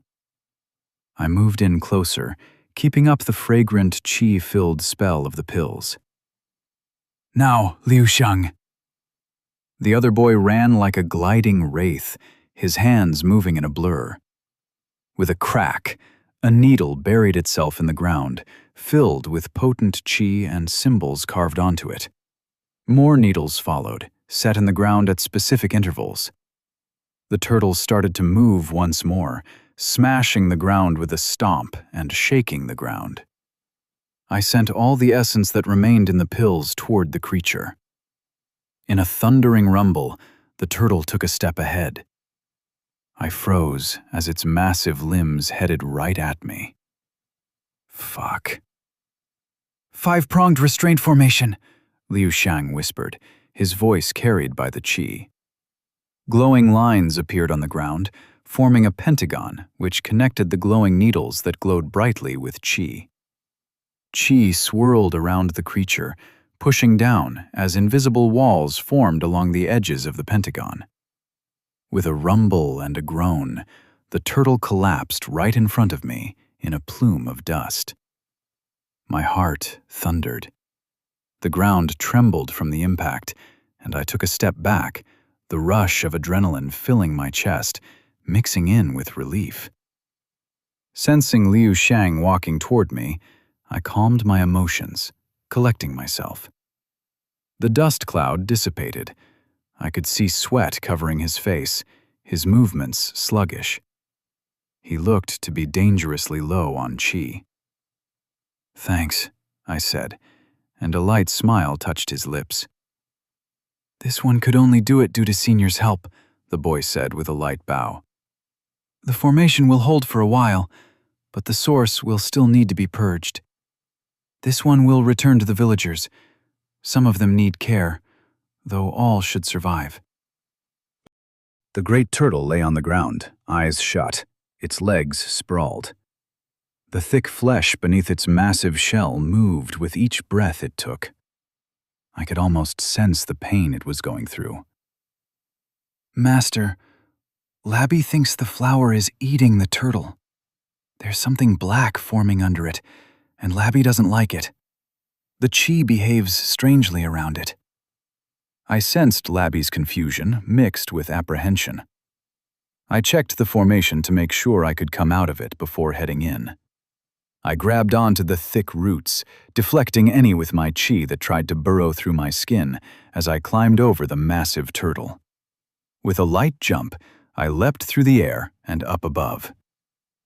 You need to stop rushing ahead like this, I told Labby, grunting as I set myself up in the thick and overgrown shell. There were cracks from where the roots were digging into the turtle. With how overgrown the area was, the turtle must have been in this condition for a long time now. Where is it, Labby? I asked when she climbed on my back and up to my shoulder. The flower is beneath it. There's dark things that the chi burns through, she replied. At the center, the flower glowed with a dim light, its appearance tantalizing, and a sweet fragrance emanated from it. Striking purple stripes ran across the soft petals, which rustled in an unseen breeze. I was being drawn to it. Labby crackled with sparks. I circulated my chi as the effect passed. Something was very wrong with that thing. I moved closer, lighting the roots on fire if they touched my body and flooding them with chi. I guided the qi to boil the water within the cells, melting and burning the roots from within. All that alchemy wasn't for nothing, it seems. I touched the flower lightly, shifting it to the side. A dark, pungent clot had formed beneath it. My qi burned like fire as the dark haze mingled with it, and a wave of heat poured out. I yelped in pain, letting go of the flower and moving a step back. I stared at the flower, clutching my burnt finger as a frown etched itself across my brow. Something within my mind seemed to whisper, a knowledge I didn't know I possessed. What I'd found was the anathema to my qi, to cultivation and life itself. I'd found a clot of miasma. Chapter 34. Inner World. Black, wispy smoke leaked from within the miasma and was neutralized by the qi around it within a moment, only leaving searing hot vapors that vanished. To my senses, it was like a black cloud, almost as if the color of my qi senses were inverted within the area the miasma was present. It was difficult to understand, and even more difficult to describe. There was an innate understanding in me that this was bad and extremely dangerous to play around with. I sent Liu Xiang a message. I found some miasma festering in the turtle's shell. The boy's head snapped up and his hands froze. The shock soon passed, and Liu Xiang returned his attention back to the villager. One of them was close to waking up, going by the fluctuations in his qi. "This one will join Senior as soon as the wounds have been tended to." I nodded, returning my attention to the miasma. The giant turtle's shell, mostly covered in grass and the parasitic plants, was extremely rotten, as if it had aged for centuries in corrosive acid. The shell was fractured and white, with bleak, dark gunk similar to tar sitting in a pile beneath the flower. "Great Master, what is that?" Labby asked, tugging at the clothes on my shoulder. "It's miasma." Liu Xiang had talked about it. "It's dangerous, so don't get close to it. It eats at your qi." Which is exactly what the plant was doing. A large amount of qi was being stored in the lotus, which the plant seemed to concentrate into a denser form that traveled through the stems, feeding into the core of miasma underneath the flower. Fleshy bags had formed within it that were covered in dark gunk. From what I could tell from the shake of the bags, they looked to be some kind of seeds. Fleshy bags with qi present at their cores, otherwise filled with pungent miasma. The turtle shook below me, groaning. I patted its shell, sympathetic for the misery it must be in. "Can Great Master not help the turtle?" Labby asked, sensing my emotions. "I don't know, Labby. I don't know if I can. It's survived for so long, perhaps it can survive for a while longer till the sect arrives. The faster we move, the better its chances of survival." A conflicted emotion came from Labby. "It looks like it hurts. Labby feels bad. Can the lotus not heal the turtle? Great Master can make a pill from it and help the turtle, no?" I didn't sigh. I couldn't. Yet right now I definitely wanted to. I kicked away the roots, trying to bite into my ankle, and jumped down from the turtle with a light splash. I walked around to the side, making my way up to where it lay on the ground, breathing lightly. The look of an animal who accepted its imminent death. I put my hand near its mouth. The turtle's skin was thick and rough. By its size alone, I could only wonder how old it was, and how its body even functioned. A marvel of nature, and what was possible in this world of magic. The turtle shifted slightly, its nostrils flaring. Its eyes opened slightly, a white, transparent eyelid revealing green and black eyes underneath. I felt the qi within its body. Even as it was being drained, the amount of qi this creature held was staggering. Like a blazing sun, the qi swirled within its core, burning with a deep intensity. Yet even so, that chi dimmed with each moment, being consumed by the parasitic plants. I sent a pulse of my own chi to the turtle, sensing its attention on me. "Can you understand me?" I asked. A jumble of thoughts came back and covered me, as if I was a rock on a shore bank being washed by a roaring wave. The thoughts were mostly incomprehensible, my mind failing to grasp anything from them. Yet some emotions broke through the tide and unraveled. The turtle opened its mouth, a loud, bellowing noise coming from within. I heard its call and the intent it shared from its chi. I was being invited to some place, being shown something. I stood silently before I returned a nod. Chi swirled within the turtle's core as it reached into me. A whirlpool of chi began to form, flooding through my core. Like a wave guiding me, my surroundings dimmed as I was sucked into those torrents. I blinked, now standing in what I could only describe as emptiness. A void that had been torn into the world. There was a click farther ahead where a calm lake floated in the center of the void. A lush grove surrounded it, filled with life and chi. That was a place of harmony and peace, and I saw a much smaller turtle living happily swimming around in the lake. Chi was everywhere here, an extension of myself. I was the chi, and the chi was me. I tried to form a whirlpool around my palm. The chi in my surroundings obeyed my command, forming a whirlpool. I urged flames and a fire inferno formed. Dissipating the mini fire tornado, I started to form some water. Water floated above my hand in blobs shimmering with chi. I wasn't supplying my own chi here. All of this, everything, it all moved as I asked it to. As if I could control the very world around me and bend it to my whims. "Great Master!" a voice spoke. I turned around to see Labby running at me through the vast, endless void. "You're here too?" I asked, voicing a pointless question. "Yes." "How are you speaking, Labby, without sending any of your chi to me?" Her voice echoed through the world instead of being just in my mind. There was a different tone to it as well, like her voice had somehow subtly changed. "Oh, Labby doesn't know. Labby is just talking," she replied. I smiled. Well, it was what it was. It might be because of where we are. The chi here obeys you as if all of it was an extension of you. I might even be able to turn into a different creature here, I muttered, and then tried to see if it worked.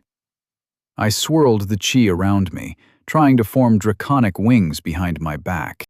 Until it occurred to me, I had no idea how such wings would even work anatomically, or how I was supposed to guide my chi. Changing plans, I held my arm out and decided to turn a portion of my skin into scale. The chi obliged, and the smooth skin began to turn red, forming a patchwork of scales on my arm. Awe overcame me as the area around my wrist became covered in scales. I dissipated the chi, turning it back to normal. "Oh, then can Labby—" Labby muttered something, and I turned to look at her. Chi swirled around the little rat, forming a raging torrent. Labby's fur glistened as her body began to glow. Was Labby evolving? Lunar chi pulsed around the little rat, and for a brief moment, my eyes met a young girl's. A beautiful crescent moon mark present on her face, with short, deep black hair cascading down her back. The chi dissipated in a splash as the light faded. Frustration emanated from Labby as lightning crackled around her with fury. "Labby couldn't do it," my little rat muttered. I picked her up, gently rubbing her head. I felt surprised at the raging torrent of emotions flooding me all at once. Was she trying to take on a human appearance? Labby wanted to be like her great master. She wanted to see what being human was like, Labby exclaimed, her chi bursting forth in a shower of sparks. "It's all right, Labby. I couldn't turn into a dragon either, I replied with a laugh, and sensed a mix of emotions coming from Labby. There was a chirp as a presence brushed against my mind, pulling my attention away from the frustrated rat in my hand. My eyes went to the turtle, its head peeking above the water, staring at me with two beady eyes. It chirped before its head dipped beneath the water and swam away. Curious, I started to follow. With minimal effort, I found myself walking on the water. The chi held me aloft on the surface. I made my way to the center of the lake. The water trembled as a much larger turtle surfaced from underneath, lifting me up on its back. Then it dove. I panicked when the water rushed at me, holding my breath, but I could breathe through the water somehow. "Labby, you okay?" I asked through our link. "Labby is all right," she sent back. An intrinsic feat blocked me from opening my mouth. My instincts were holding me back despite knowing that the waters wouldn't drown me. I pushed through that instinct, opening my mouth. The water rushed in and did nothing. What a bizarre experience. "Is this your inner world?" I asked the turtle, patting its back. How did I get pulled in here? This was definitely not my physical body, was it? I couldn't tell. Maybe I'd simply been removed from the physical world before being pulled in here. Did that mean an extra dimension existed inside the soul or whatever? We continued diving deeper. In the distance was a hole within the vast lake, and the water was slowly but surely draining through it. Dark mist rose from within, corrupting the bottom as the world around me started to lose its life. The turtle rumbled through the water. This was the place of the parasitic plant, huh? I approached the hole. A black seed pulsated at the core, spreading the black gunk. I could already see the vast area it had sucked the life out of within the lake. When I attempted to shift the earth around the gap with my chi to close it, or have the seed pop up by heating it from the inside, something held me back. The chi couldn't reach the pulsating seed. A deep frown formed on my lips when an idea started to form within my mind. This was a seed, a plant. I could work with that.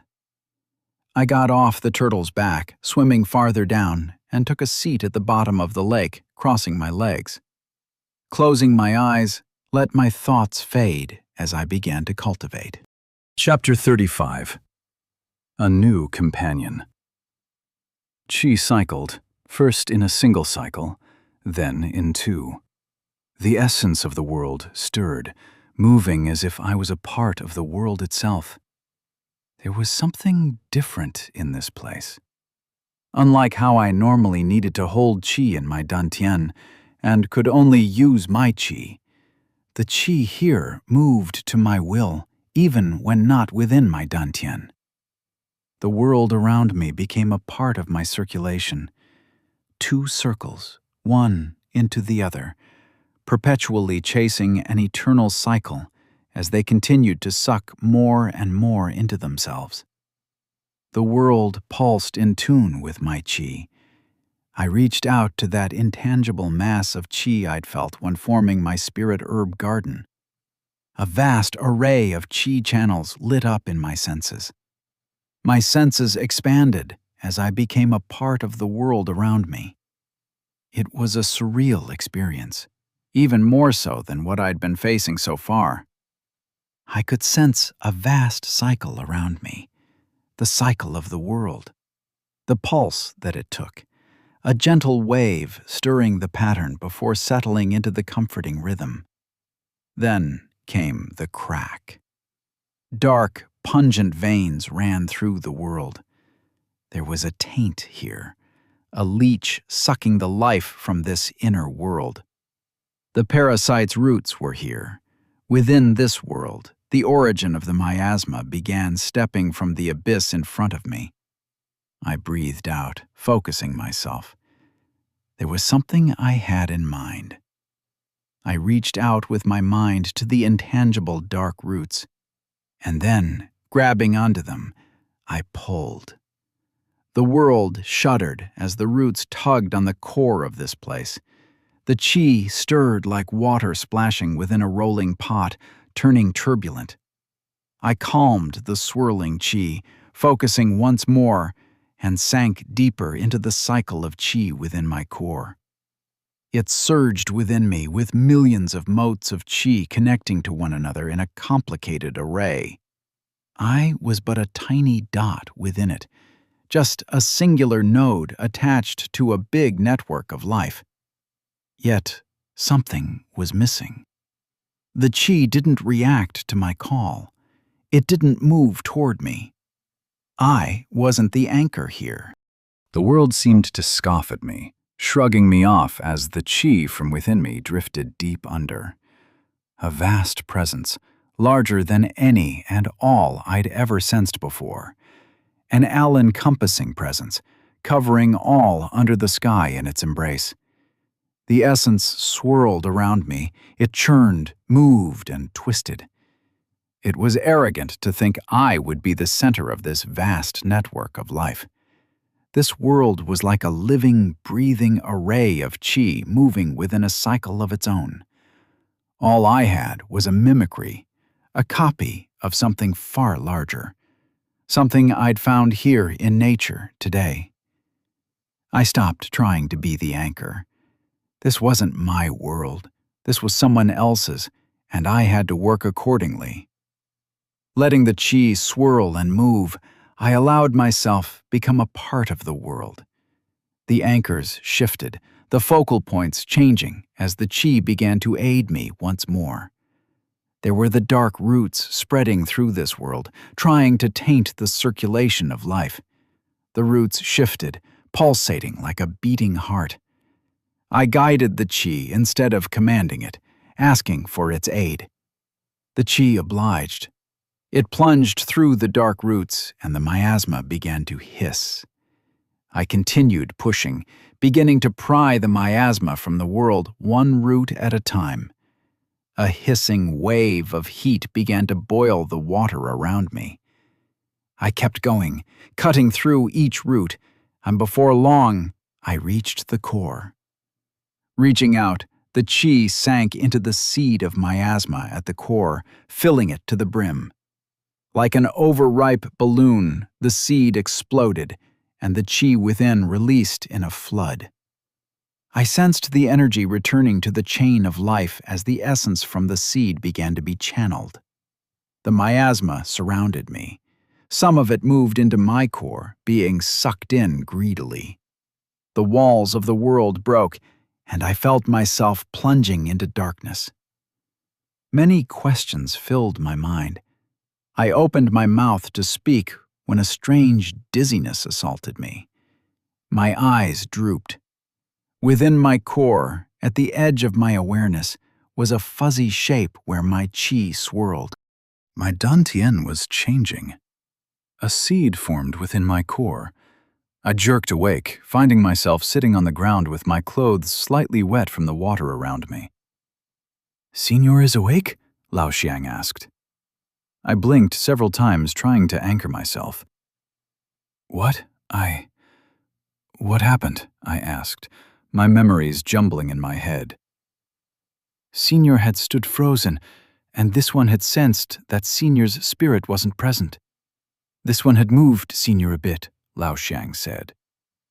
"This one must admit to being surprised. Senior managed to purge the core of the parasitic plant. This one managed to find a spirit lotus that we needed as well, the one that survived." Lao Xiang held out the beautiful lotus filled with a potent essence that tingled my nose. I nodded gratefully, then turned to the lake. Withered roots floated on the water's surface, the parasitic miasma flower now a black husk. A chirp sounded, and my eyes went to a turtle climbing out of the lake, making its way toward me before bumping its head on my leg. I stared blankly at the green eyes looking up at me. "Is that you?" I asked the turtle. receiving another chirp in reply. Huh. This was a much more normal-sized turtle now. Golden lines ran across its back, like two joint chains of swirling circles formed on them. It was oddly similar to the way I cultivated. I clutched my head, feeling it buzz. Chi thrummed in my core. My mind felt unsettled, restless almost. Senior should rest. This one still doesn't know what exactly happened. But this one has heard of trials of the spirit, where only one's mind and spirit goes through the trial, and no harm falls on the body. Such trials are often taxing on the spirit themselves, Lao Shang spoke. They also forge the spirit. Juju wants to be in one, the spider said with a chittering click. The turtle bumped its head against my hand.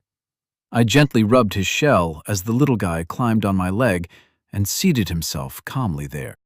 Are you feeling all right, Labby? I asked, sensing Labby stir awake. Labby's head's spinning, she replied, squeaking as she did. I laughed, feeling oddly relieved with these two spirit animals, one of whom was likely capable of crushing me with a thought. How did you shrink so much? I asked the turtle. It let out a light chirp. Not much of a talker, huh? Spirits can change their bodies if need be. The old form was tainted by the miasma, and the spirit seems to have broken through while the corruption was being cleansed. It likely used the essence it gathered during its breakthrough to reforge its body, Lu Xiang said. Well, that was another thing right on the top of my list to look into. All the mass had to have gone somewhere.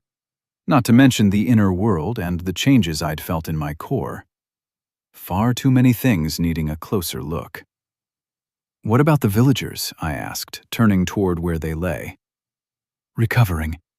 This one has removed the roots from their bodies and applied salves to their wounds, and moved the person from near the collapsed entrance here as well. The son of the chief is conscious. The other three are still unconscious. Well, no one died in that case. I think I could call this a successful quest. I picked myself up, carrying the turtle in my arms as I walked over to where the villagers rested. My eternal gratitude for saving us, cultivators, the awake guy said, bowing his head low. He looked to be young, not much older than me. It's all right. We were doing a job. Are you all right? I asked, noticing the bombs of spirit herbs present on their injuries. I live yet, thanks to you. I nodded, taking a look around at the moving, hacked-away tree roots. The core was gone, but the parasitic plants were still around and likely spreading. We need to report to the sect quickly as well, Senior. The presence of miasma is concerning, Lu Xiang said, walking ahead as he picked up the unconscious villagers on his shoulder. I helped the son of the chief up, still carrying the little turtle. You want to come with me? This place isn't exactly habitable anymore, I asked the little guy and received a little head bump. Take that as a yes. I sensed some envy from Labby as she crackled with sparks. There was a lot to be done and reports to be made, but I was glad to have gotten this over with. I smiled at the thought of being able to go through the upper floor of the library, feeling a spring to my step. There were a lot of things to research, and not nearly enough time to do them. It was time to make our way back. Chapter 36. Back to Taizhou. The trip back through the cavern was thankfully much easier. Spirits still wandered, most dead, with only their corpses being moved around. I took care of most of them without much difficulty, burning their bodies to prevent them from rising again. Exhaustion ebbed on the edges of my psyche, as if my mind had been detached from my body and didn't fit quite right yet. Which, I suppose, is exactly what happened when I'd entered that inner world for this little guy here. Carrying the villagers back, we soon found our way to the entrance and out of the vein. The first thing I felt was the stark difference in the qi present in the air. For a brief moment, a sensation oddly similar to suffocation overcame me, as if the air were too thin. It only took a couple of minutes to adjust, and I turned to face the entrance into the vein. What are we going to do about this while the sect arrives?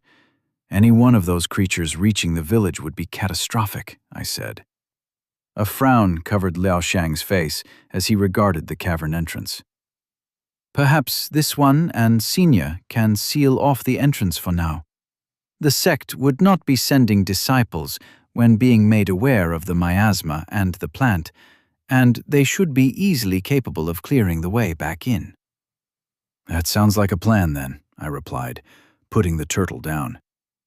The little guy remained seated near my feet with a calm look. Guess I had my second spirit animal now. Just 149 more to go before I catch 'em all. I pulled my sleeves up as Liao Shang carefully set the unconscious villagers at the base of a tree, the village chief's son taking a seat as well, his eyes drooping. After all the exertion and stress he must have gone through, I was surprised he had any energy left. The two of us walked toward the entrance of the vein, and I looked around for any convenient-sized boulders present. Luck didn't favor me that much, and I resolved myself to punch my way through this problem like a true cultivator. Lu Jie would have been proud. This one will help dislodge the rocks, Lao Shang said, as needles appeared in his hands in a flash. Did he pick up the needles from the formation, or did he just have hundreds of them under those robes? No way, right? I let the thoughts fade. With a sharp crack, Lao Shang's needles pierced through the cavern wall. 7 needles were jabbed one after the other, the last one sending a neat crack across the rock. I prepared myself, gathering my chi as I took a breath. Time to do some superhuman kung fu moves. I flooded my body with chi, leaping up. My foot kicked off the right side of a protruding section, and I twisted around, shifting my weight as I sent a pulse of chi traveling through my hand right at the moment of impact. Like a piston slamming a hard metallic surface, the rock shuddered, sending cracks across the wall. I hurriedly jabbed my finger in one of the gaps before kicking off the breaking section and away from the falling pile of rocks. With a rumble, the section above the cavern collapsed, Lao Shang sending needles as needed to aid the crumbling rocks. With a rising dust cloud, the entrance sealed itself. I dusted my hands, feeling pretty impressed at the superhuman maneuvers I'd pulled off. I was pretty sure I'd jumped around 10 feet in the air right there. Only Lao Shang's needles were all in there. How are you going to get your needles back? Silvery needles floated through the air and into Lao Shang's hand. The boy gave me a light smile, his long black hair freed of its silver pin and flowing behind him. Well, that was cool as fuck.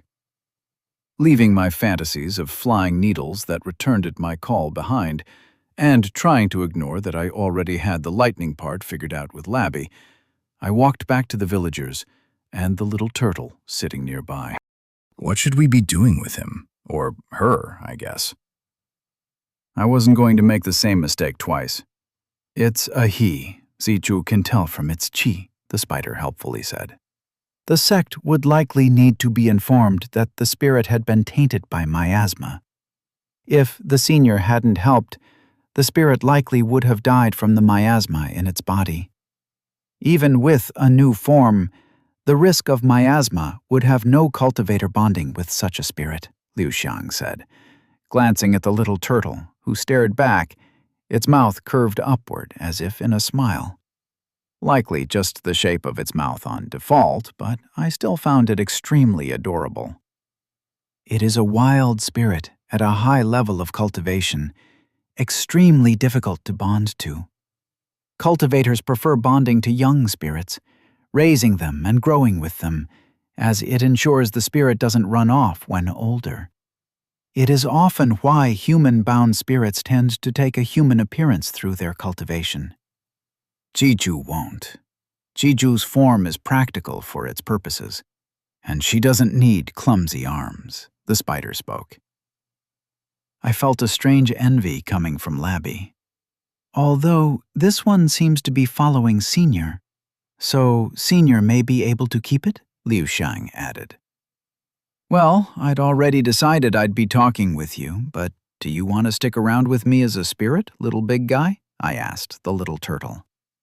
Its green eyes stared right at me, its head turning sideways. Chirp! Guess that was as much an answer as I needed. I think I'll call you Sheldon, I said, picking the cute little baby up and receiving another chirp. Terrifying monsters looked a lot more adorable when you could hold them in your hands. I patted its shell, a blend of delicate brown and green mixed with striking colors of gold. I couldn't sense its realm at all, almost as if its presence had vanished completely.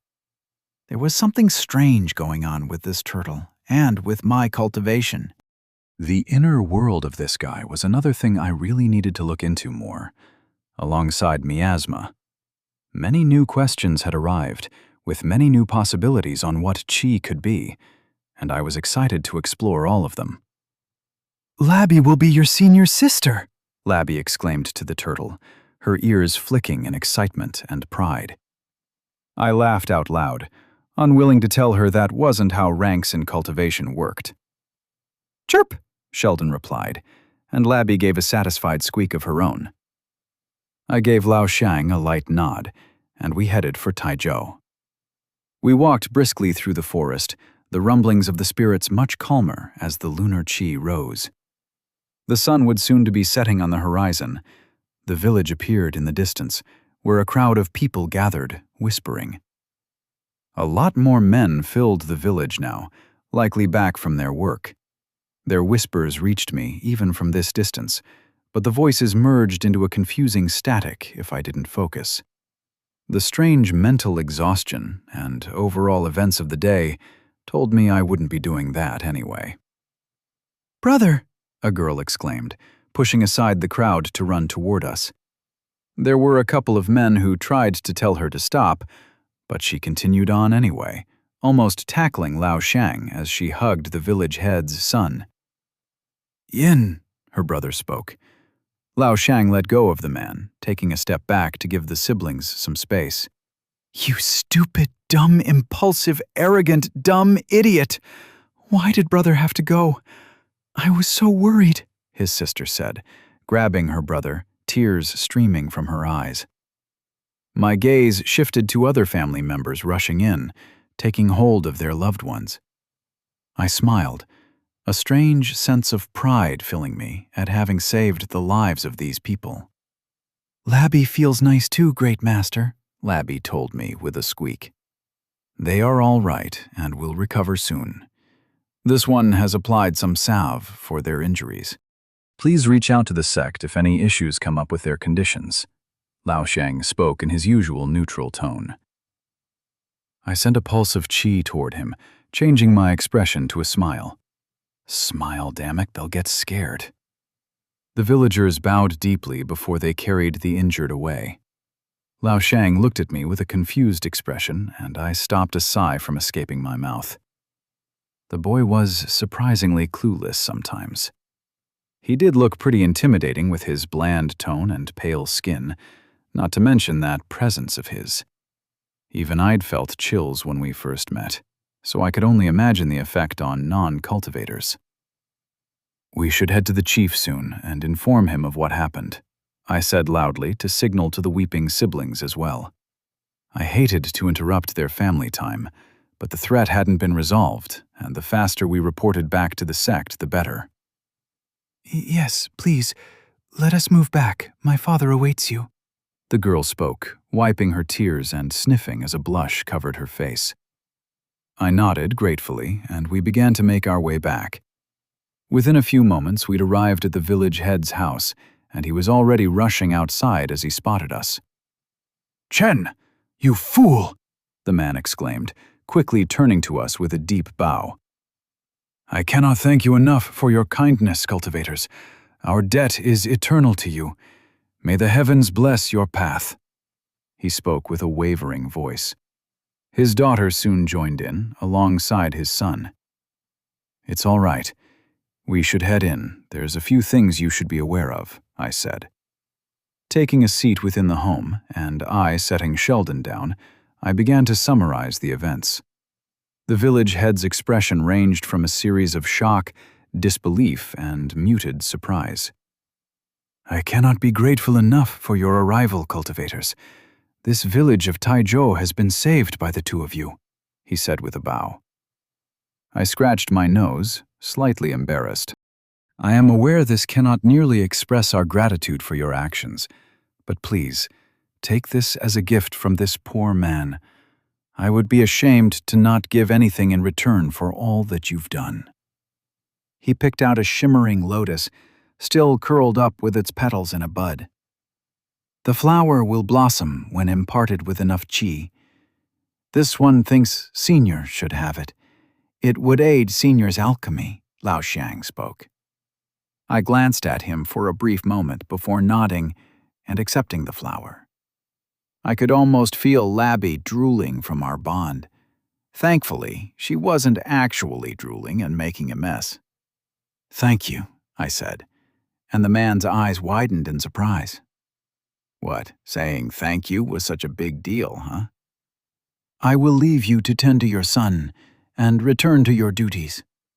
We must hurry back to inform the sect as well," I said, getting up to head out. "This village will remember the favor, cultivators. I will remember it too." There was a gathering of people standing outside the village chief's home. The group bowed deeply, and I noticed some to be the family members of the injured villagers. "Thank you for bringing Father back," a boy shouted, his eyes heavy with beady tears. An odd emotion filled my chest. "Thank you for bringing my brother back."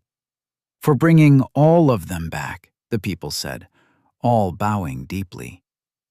I didn't say anything. Didn't even know what to say. This gratitude wasn't something I was used to. I was just doing what I would have done regardless of where I'd been. Yet, in a world like this one, a cultivator had no need to show such kindness. Within a world ruled by power, the voices of the powerless meant little. "Senior and this one accept your thanks," Lao Xiang replied with a nod. The people give one last bow and began to head back to their homes. "The village will remember your favor, cultivators. I bid you a quick journey," the head said. Before long, we were rushing across the landscape. "Thanks for replying to those villagers," I said, looking to Liu Shang as his long black hair flew behind him, free of its ties. He almost looked pretty for a guy. I was glad Yan Yun wasn't around to start the beginning of another love tale. This one could tell Senior felt lost. "It is a small matter. We should hurry back to the sect," Liu Shang said, running ahead of me. I sped up, following behind. "Zhuzhe still wanted to eat that bat," the spider said, and a small laugh from Liu Shang reached my ears. "So, he can laugh then." "Labby can laugh better," Labby exclaimed. "Chirp!" I smiled, patting my little turtle, dashing through the open fields as the sun set on the horizon, leaving Taizhou behind. The full moon shone with a light glimmer in the sky above. Chapter 37. Blossoms of the Moon. The way back felt like a completely different path as night approached. The dying light of the sun gave way for the rising full moon shining brightly up above, soaking the lands in lunar qi. Coming in from the outside at night, the flickering, almost invisible layer of qi that surrounded the sect was visible. The ward meant to keep wild spirits away, most likely, or perhaps a defensive mechanism too, in case of an attack. Not an uncommon scenario for sects in this world. The dirt path uphill turned to paved stone as we reached the upper sections of the sect. Liu Shang guided me from this point on, and we headed toward one of the halls, the largest one I'd seen so far. Entering the building, I walked behind Liu Shang as we made our way to one of the chambers. I paused upon entering the parchment-filled space, spotting a familiar face. "Elder Feng," Liu Shang said in a bow, and I hurriedly followed along. "We've returned from the sect task." How did the Elder work in so many different buildings, multiple shifts? And we just so happened to meet up in all of them? Nurse Joy's cultivation counterpart? That is good to hear. What have you found on your tasks, disciples? The elder asked, and I let Liu Sheng take the lead while I searched for the elder's spirit. There was a gaze on me from an unknown location as I heard a chime-like laughter softly whisper in my ear. Labby can sense her, a bit, Labby said, her ears swiveling around in search of the spirit. My attention went back to Liu Sheng. The parasitic plant had a central flower filled with miasma in it, growing on the back of a spirit turtle. Senior helped free the turtle of the plant and remove the miasma from its body before this one and Senior sealed the entrance to the cavern. The elder frowned, deep wrinkles appearing on his forehead. Miasma, you say? That is troubling news. Very troubling. Your work is appreciated, disciples. I've noted your task. And for having reported back a news of such importance, I've increased the reward to 8 tokens. The elder waved his hand, and a stack of 8 little wood and jade tokens appeared on the table. As far as the spirit goes, you're aware the creature is much higher in realm than you, and a wild creature at that. If you choose to keep it, you will be responsible for its actions, the elder spoke, turning toward me. Do you still wish to do so? He asked, and I nodded. Very well. In that case, take this jade slip. If the creature is willing, you will be able to initiate a bond. Though it will not be under your control, do remember that, the elder said, throwing a jade slip at me. I bowed, which was pretty awkward to do while carrying Sheldon. I'll be making preparations to send a group of cultivators to clear out the cavern. You may take your leave, the elder said. I was about to take my tokens when Liu Sheng spoke up. Elder, if this one may. This one had a request for the elder. Liu Sheng stepped up to the tokens and placed a few more on the table. This one wishes to use the tokens to get a slip to the second floor of the library that could be used by both Senior and this one. After I briefly stared at him, I too dipped my head. I certainly didn't have enough tokens to gain entry into the second floor just yet, and if he was willing to share, I wasn't going to refuse. Yet I wouldn't say I wasn't surprised by how nice he was being to me. Not the kind of behavior I'd expected from a cultivator. Any cultivator. Very well. But only one of you at a time may use it, the elder said, and a jade slip appeared in his hands, carved with the symbol of the library with the number 2 below it. This one thanks the elder, Liu Sheng spoke, bowing his head as he took the jade slip. We moved out of the chamber. I heard a faint whisper come from behind me, lunar qi gathering and spreading around me, accompanied by the familiar presence of the elder's spirit. Let the blossom bloom tonight, disciple, the spirit said, her presence fading soon after. I turned to look behind me, but found only the dimly lit corridor. My gaze shifted to the full moon outside, wondering just what the spirit's motive had been in sending me on this quest. Chirp! Sheldon was awake and looking at me with his beady eyes, his mouth curved in its usual, adorable smile. I continued behind Liu Sheng.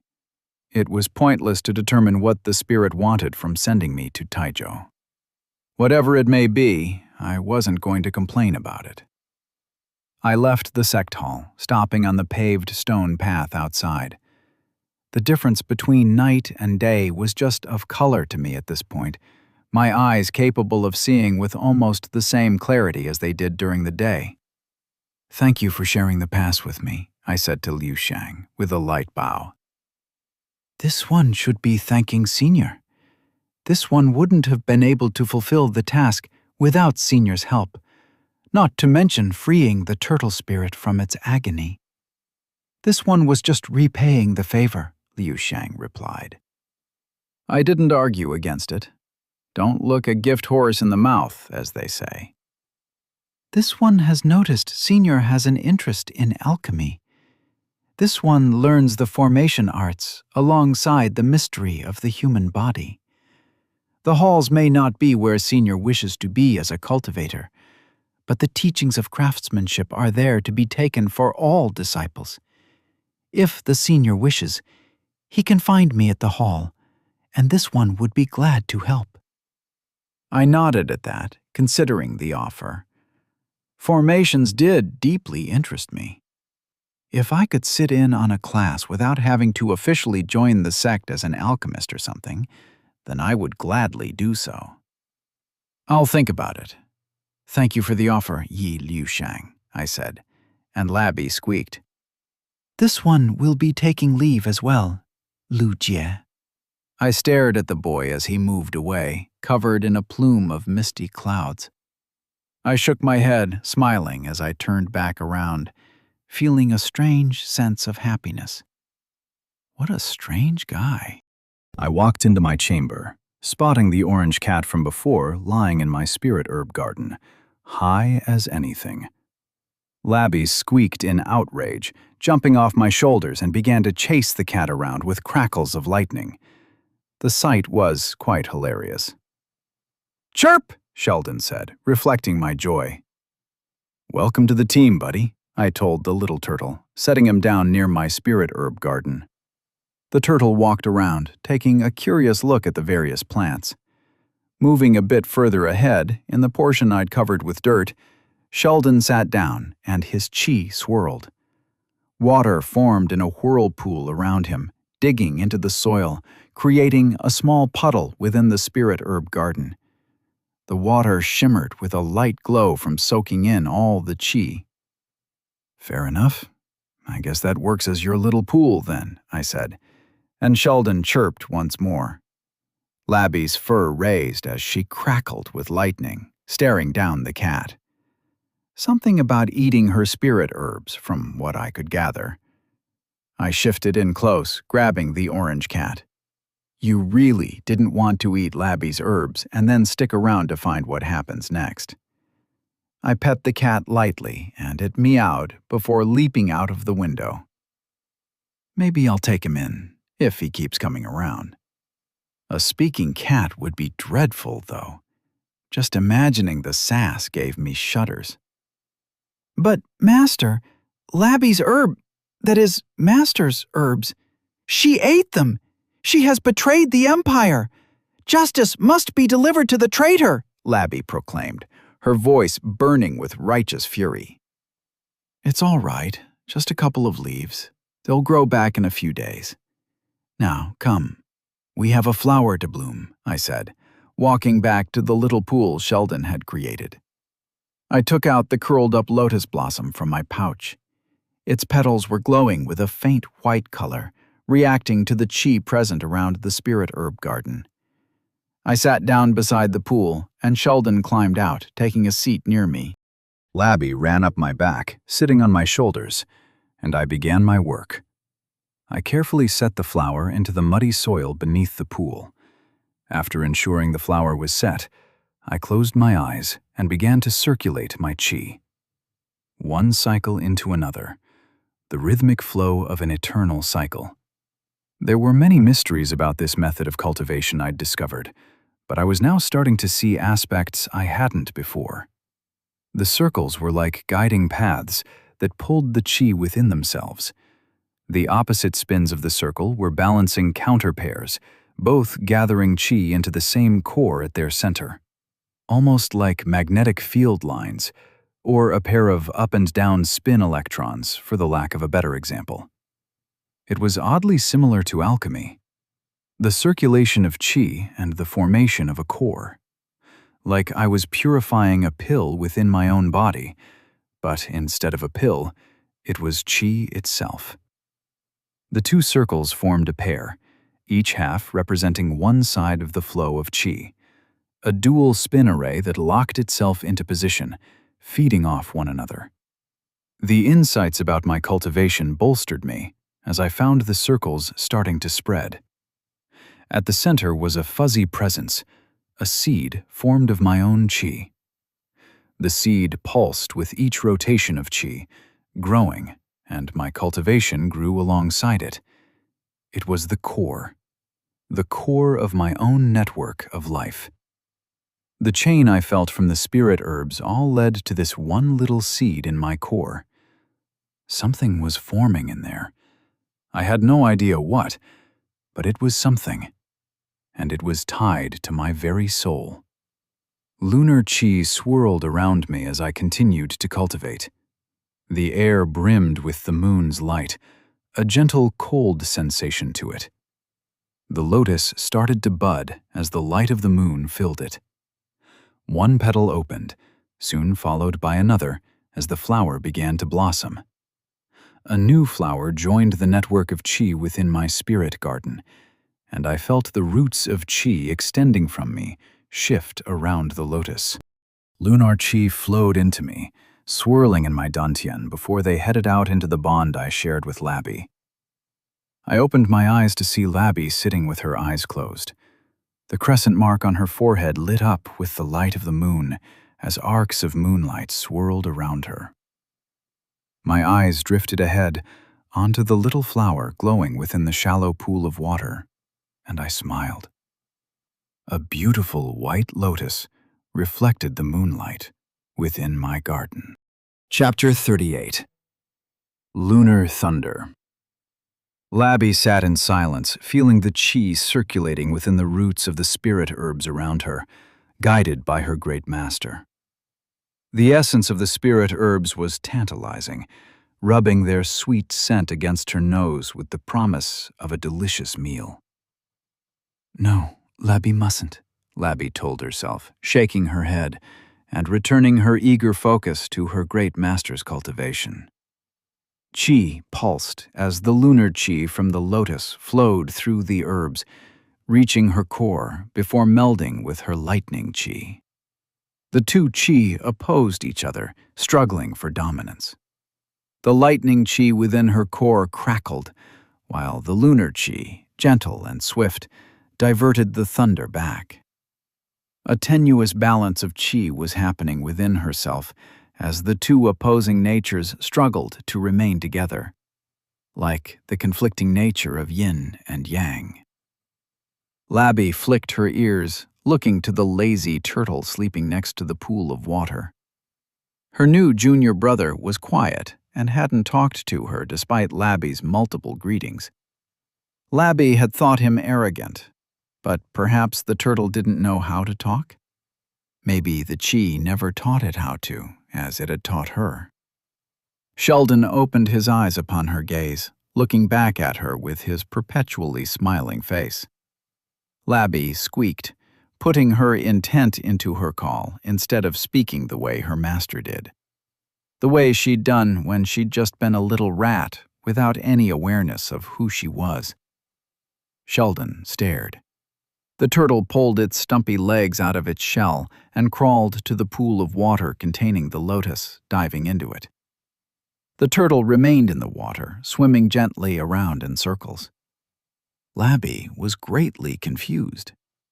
The little turtle continued to serenely rotate within the pool, and Labby's gaze went to her master, who was deep into cultivation, his presence filling the entire chamber.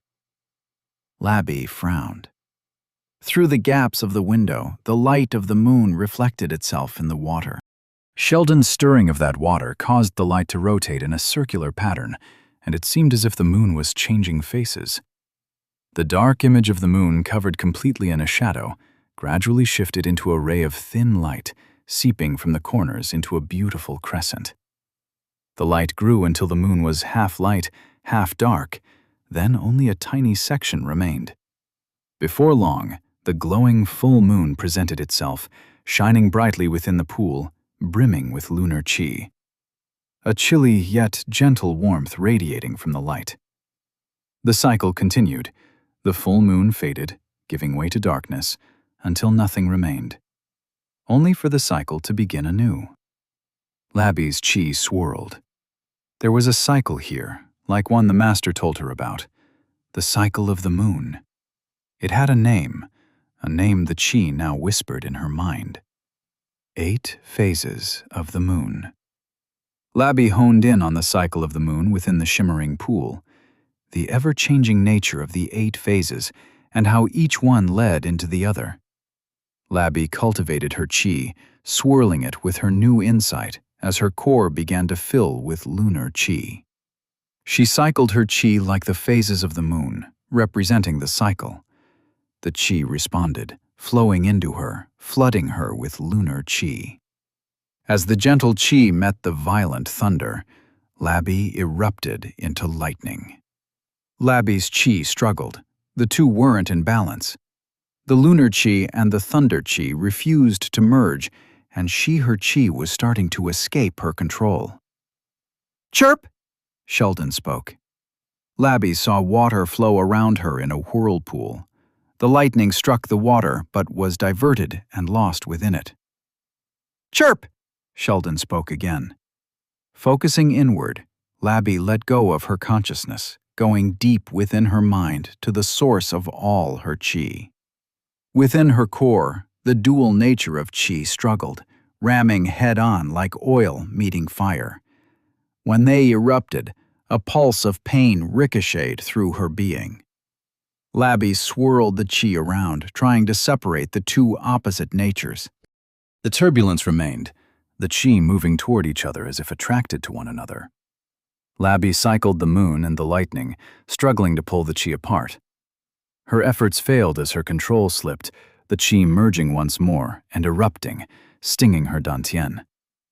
She needed to stop the chi before it damaged her cultivation. But how? Labby had no answers, no insights. The chi didn't whisper its mysteries to her. Labby felt the words of the spirit echo in her mind. To cultivate like this was against her nature, the spirit had told her. To become what she wanted to, she'd gone against her instincts to simply feast on herbs wherever she saw them and keep eating until nothing remained. Ever since she'd been with her great master, she pushed against those instincts as best as she could. She'd suppressed her increasing hunger with cultivation, filling her being with chi and focusing on it. But perhaps she was doomed from the very start. To try and become more than just a rat was a futile effort for one such as her. Claws of doubt started to sink into Labby's heart, the chi in her core turning furthermore turbulent. What if she failed? A memory came to Labby's mind upon the thought. "Great Master, why do you smile even when the pill doesn't work? Isn't failing sad?" "No, Labby, it isn't sad at all.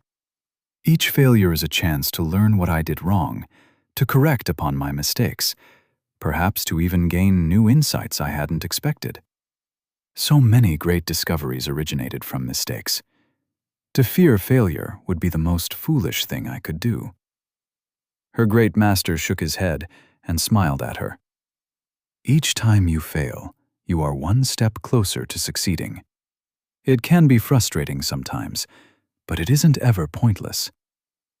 Labby searched through the memories and resolved herself. She had to try. The chi swirled once more, flowing within a cycle. The lunar chi separated itself from the lightning as they formed two cycles of their own, one of energy and power, brimming and waiting to flow out into the world, the other of a gentler night, flowing freely with no restraints. Labby sank into the dual nature of her chi, remembering the little insights her master had told her about both. The moon was just a reflection of the sun, another side to the same coin. Similarly, lightning was what was born when two opposite energies were separated, creating an imbalance. Labby hadn't understood how that was possible, how the moon could be the sun, or how lightning could be born from two things that oppose one another. But now she started to understand. There wasn't a single cycle here. Each cycle was tied into the other. The cycle of the moon was tied to the cycle of the earth, the cycle of the earth tied to the cycle of the sun, the cycle of the sun to the stars, and so on and so forth. To divide the cycle in two would create an imbalance, one that the world would seek to rectify, and thus, lightning. The essence of the world circulated around her, filling her being as the lunar qi merged with her lightning qi. A new cycle was formed of two halves flowing into one another, two halves of the same whole. A balance was formed. Labby's core started to change, the qi in her core taking on a new form. Essence flooded her as she grew past the first realm and into the second. Power filled her, strength coursing through her body. Her claws shone like blades of moonlight as purple lightning coursed around her. And soon, she heard the gift from the moon spirit reveal itself within her core. You have taken the first step, child. Choose your path from this moment and forth, the spirit whispered. 8 spirits of the moon stood before her, awaiting her choice. All 8 vaster than anything Labby had seen before. The dark moon, the moon of longing and hunger. The waxing crescent moon, the moon of growth and journey. The first half moon, the moon of strength and focus. The waxing gibbous moon, the moon of nurture and care. The full moon, the moon of completion. The waning gibbous moon, the moon of reflection. The second half moon, the moon of forgiveness. The waning crescent, the moon of surrender and peace. Labby stared at the phases of the moon, then closed her eyes and called out to one.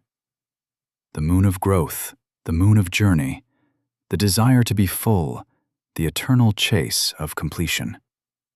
The spirits of the moon smiled, fading away as the crescent symbol on her forehead lit up, glowing brightly as she received a gift in her mind. Purple lightning soared around her as blades of crescent silver light extended from her claws. Labby felt the path in front of her. Though she couldn't take the form of her master yet, she could feel the steps she needed to follow. As soon as she entered the third realm, she would have the form she desired to take. Labby burst into another round of thunder, feeling her much deeper pool of qi and her stronger bond to her master. The name of her new art tugged at her mind, its strength and depths waiting to be explored. The Crescent Lunar Lightning Art. Squeak! Chapter 39. History of Cultivation. The rays of the sun touched my skin as I opened my eyes, breaking past the days of meditation. My circulating qi settled down. There was a richer quality to the qi that I couldn't quite describe, as if the qi within me contained more life than before. I sensed the seed within my core. I'd been mildly concerned about the possibility that the miasma flower had taken root within my dantian, but the thoughts were soon mitigated through cultivation. The seed was a part of me, the result of what I was forming with my spirit herb garden. The roots and networks of qi I sensed around me, the culmination of these herbs and their essence, all led to the little seed in my core. I didn't understand what it was. It wasn't my core solidifying, and it wasn't me forming the second circle of my cultivation either. Whatever the seed was, it was a part of me. Trickles of lunar qi were present in my core, remnants of whatever the flower sent. My gaze drifted back to the lotus, and I smiled when I saw Sheldon sleeping in the water besides the lotus, tucked comfortably into his shell. The lotus had lost its potent lunar qi with the rising sun, but even during daytime, hints of lunar qi wafted from the blooming spirit flower. I shifted my attention to Labby, who was sleeping curled up beside me. Her body was slightly larger, her fur a lighter shade of gray with a much more regal color than before. She could have been mistaken for a regular rat if one couldn't sense her qi before, but now, I doubt there would be anyone who wouldn't be able to tell her identity. I gently brushed Labby's fur. I'd been able to sense when Labby had begun trying to break through to the second realm. I'd been able to sense her distress and her fear. A part of me almost stopped my cultivation to help her, even though I knew interfering would only make things worse. In the end, she'd broken through, stabilizing her core and entering into the second realm. My bond with her was much stronger than before. I brushed Labby once more, then tugged at her spirit. A gentle nudge and pull, and she moved, before her body began to glow lightly. I watched, partly in fear and surprise, as her form broke down into qi. Her spirit filled up my dantian while she slept comfortably. My little foof girl really went ahead and broke through on her own, didn't she? I could peek into her dreams if I focused. The qi of the moon connected to dreams and night both.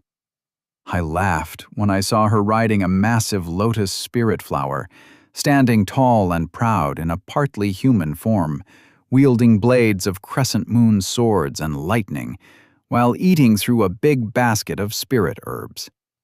That was a Labby dream, all right.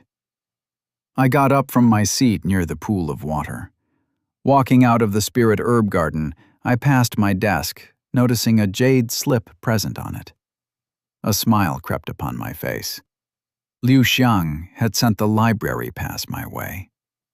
I picked up the jade slip, inspecting it lightly before I turned around. "I'll be back in an hour." "Make that a few hours, actually," I told Sheldon, the little turtle opening his eyes and going right back to sleep. There were a lot of things I had to do. For now, I couldn't stop the smile creeping on my face as I rushed out of my room and toward the library.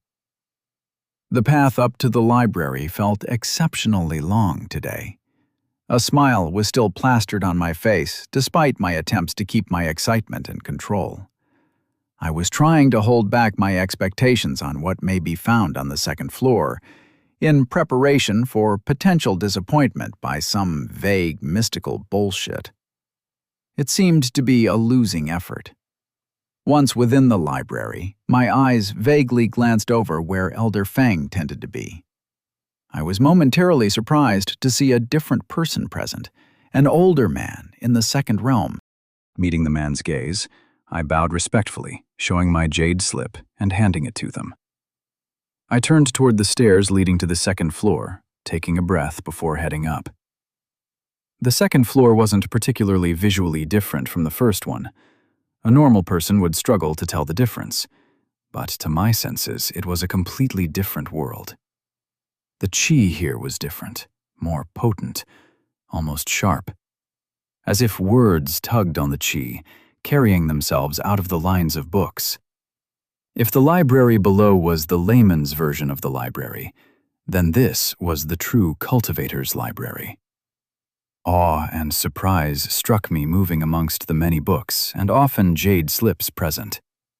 I picked one up and sent a qi pulse in it, immediately recognizing it as the Viridian Fang's water arts and the history of the founding clan of the technique.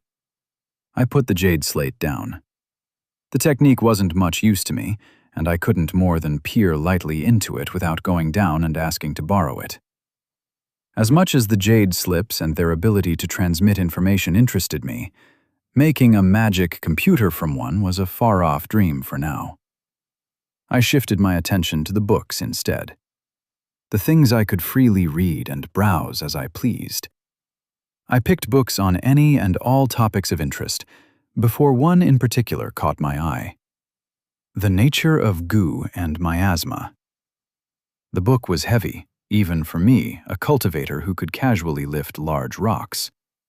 The weight wasn't of physical origin, but originating from its qi. I paused at the thought. The books here contained qi. It should have been obvious that they did. In fact, I knew that already, yet somehow hadn't ever realized the implication. Why would something that hasn't intentionally been set with a formation or saturated with qi be so densely packed with qi? The words of truth garner the attention of the world, disciple. The heavier the book, the more worth the qi gives its contents. I jumped, turning around in a hurry. A smiling moon spirit floated behind me, shimmering with a pleasant white glow. "I see the child has taken her first step. We think you are already aware of her wishes," even if you chose not to mull over them. The path of the moon is one of dreams and the night, of many faces carried within one. Try to not let your spirit get lost in its mirth. She would need a guiding hand. I bowed my head deeply in respect. I'll be there when she needs me. Thank you for your guidance, I said, still keeping my head bowed. We'll leave you alone, disciple. We are satisfied after seeing the child's choice. The crescent will guide her well. I sensed the spirit vanish and raised my head, also sensing the still-asleep Labby within my dantian. I could gain vague impressions of her childish dreams and desires, yet within them, I also sensed her worries and her growing understanding as her world expanded. She was growing, and growing fast, and I didn't feel ready to guide her just yet. There was a shift in Labby's chi as she momentarily shared her senses with me from her dreams. I almost smelled spirit herbs, as if I was buried under a hill of them. I shook my head, smiling. Maybe I'll be enough after all. We need to check your transformation to chi to zap into my dantian thing as well. This is totally breaking a lot of biology and physics, I said, heading to a nearby section with small tables on the floor. I set my stack down, sitting cross-legged. All right, time to dig in. This is probably how Labby felt when she got to eat her fill of spirit pills. I chuckled at the thought as I opened the first book and began to devour its contents. Bliss, goo, poison, death. There were many names for the vile energy that plagued the deeper caverns of our world, riddled with twisted creatures and demons that threatened the great Azure Jade Empire. Yet, as blasphemous as it may be, this scholar had tried to look at goo from a stance not mired in the notions of good or evil. Goo is the nature of death, the nature of corruption. Yet this scholar believes even goo is ultimately a part of the cycle of chi. The energies of death, may they be harnessed by barbarians in twisted blood rituals or by demons, still contribute to the greater cycle of heaven themselves. For life is incomplete without death, the cycle stuck in its place without an end. At great risk, this scholar writes these words. To deny death and its manifestations is to deny life, and as such, the very heavens themselves. I let out a deep breath, my chi pulsing in my core, following my slightly increased heartbeat from the intense weight present in the words. A little reading ahead informed me the author had been executed centuries ago, and it took a long time before his works were recognized. Something I'd seen back home as well. A true shame. The sun was going down by the time I set my little pack of books aside. I'd lost track of time, almost in a similar trance-like when I'd been cultivating, and perhaps equally as empowering. I'd learned about the history of chi, the way cultivation itself had evolved, having descended from greater spirits and mythical beasts onto spirit beasts, and then at last adapted by humans. Even after that, it was not until the eventual foundation of the Azure Jade Empire, the longest-lasting empire in history, that cultivation found the opportunity to finally become solidified. Each step and path there for people willing to know. The foundation of the 7 celestial peaks by the Jade Emperor a few millennia ago was the last largest revolution cultivation had seen. There was already science here, one filled with mystique and vague conceptual knowledge that combined both spirituality and theology into the understanding of the world. I wasn't confident enough to say their approach was wrong, but it had been arrogance to think I was creating something new. The science of cultivation was already present. All it needed was a nudge into a more logical and structured approach. I saw no reason why I couldn't be one of the people to try and do this. It was a shame finding little in regards to my cultivation method, but in all honesty, I was a lot more excited by that prospect and the potential for discovery. I glanced across the library, taking it all in. This much information was likely just a tiny fraction of what would be available to inner sect disciples or larger sects. The emperor and the imperial family likely held a prized collection of knowledge. If I wanted to escape the world of cultivation, I would have to leave all of this behind. All this knowledge and information I could likely use to progress and learn even more, and speed up my understanding of the world even further. Could I really do it? Should I? Were my fears truly warranted? I had no means outside my meager fighting abilities to protect myself, and I had no way to ensure I could keep doing as I wanted without catching the wrong eye. So far, I'd preferred to try and run away from my problems, escape their clutches, and never come into their sight. Avoidance was the best defense, or something like that. But if I really wanted to keep going, then I needed to be strong enough to stand against cultivators and even organizations like the alchemy halls. It'd be foolish to think I could do it from martial prowess. I wasn't some dumb cultivation protagonist with a hidden bloodline or secret inherited martial techniques that would allow me to rise unparalleled in this world. What I did have was knowledge, and I could use it to allow myself more freedom. At least, enough to protect myself. The truth of this was like swallowing a bitter pill that refused to travel down my throat. Unpleasant was an understatement. I closed the books at the table and quickly placed them back in their position, still thinking over things as I took my library pass and began to head back. If I truly wanted to establish myself, then the first step was to graduate as an apprentice alchemist. It was time to visit the old man again. Chapter 40. The First Pill. I walked through the sect grounds, heading for the little chamber old man had to himself. The scent of alchemical elixirs mixed in potions drifted from the chamber, a smell that I'd become quite familiar with. "Ah, Lugier, come in," old man said as his long sleeves swept to the side, brushing aside the chi-filled plume of smoke rising from his cauldron. "Master," I bowed, entering the chamber. "From the looks of you, it seems your quest for the library went well," he stated. "I'd gotten some guidance from the spirit of an elder, and a companion to go with me. There were some troubles, but things turned out well," I replied, and the old man smiled.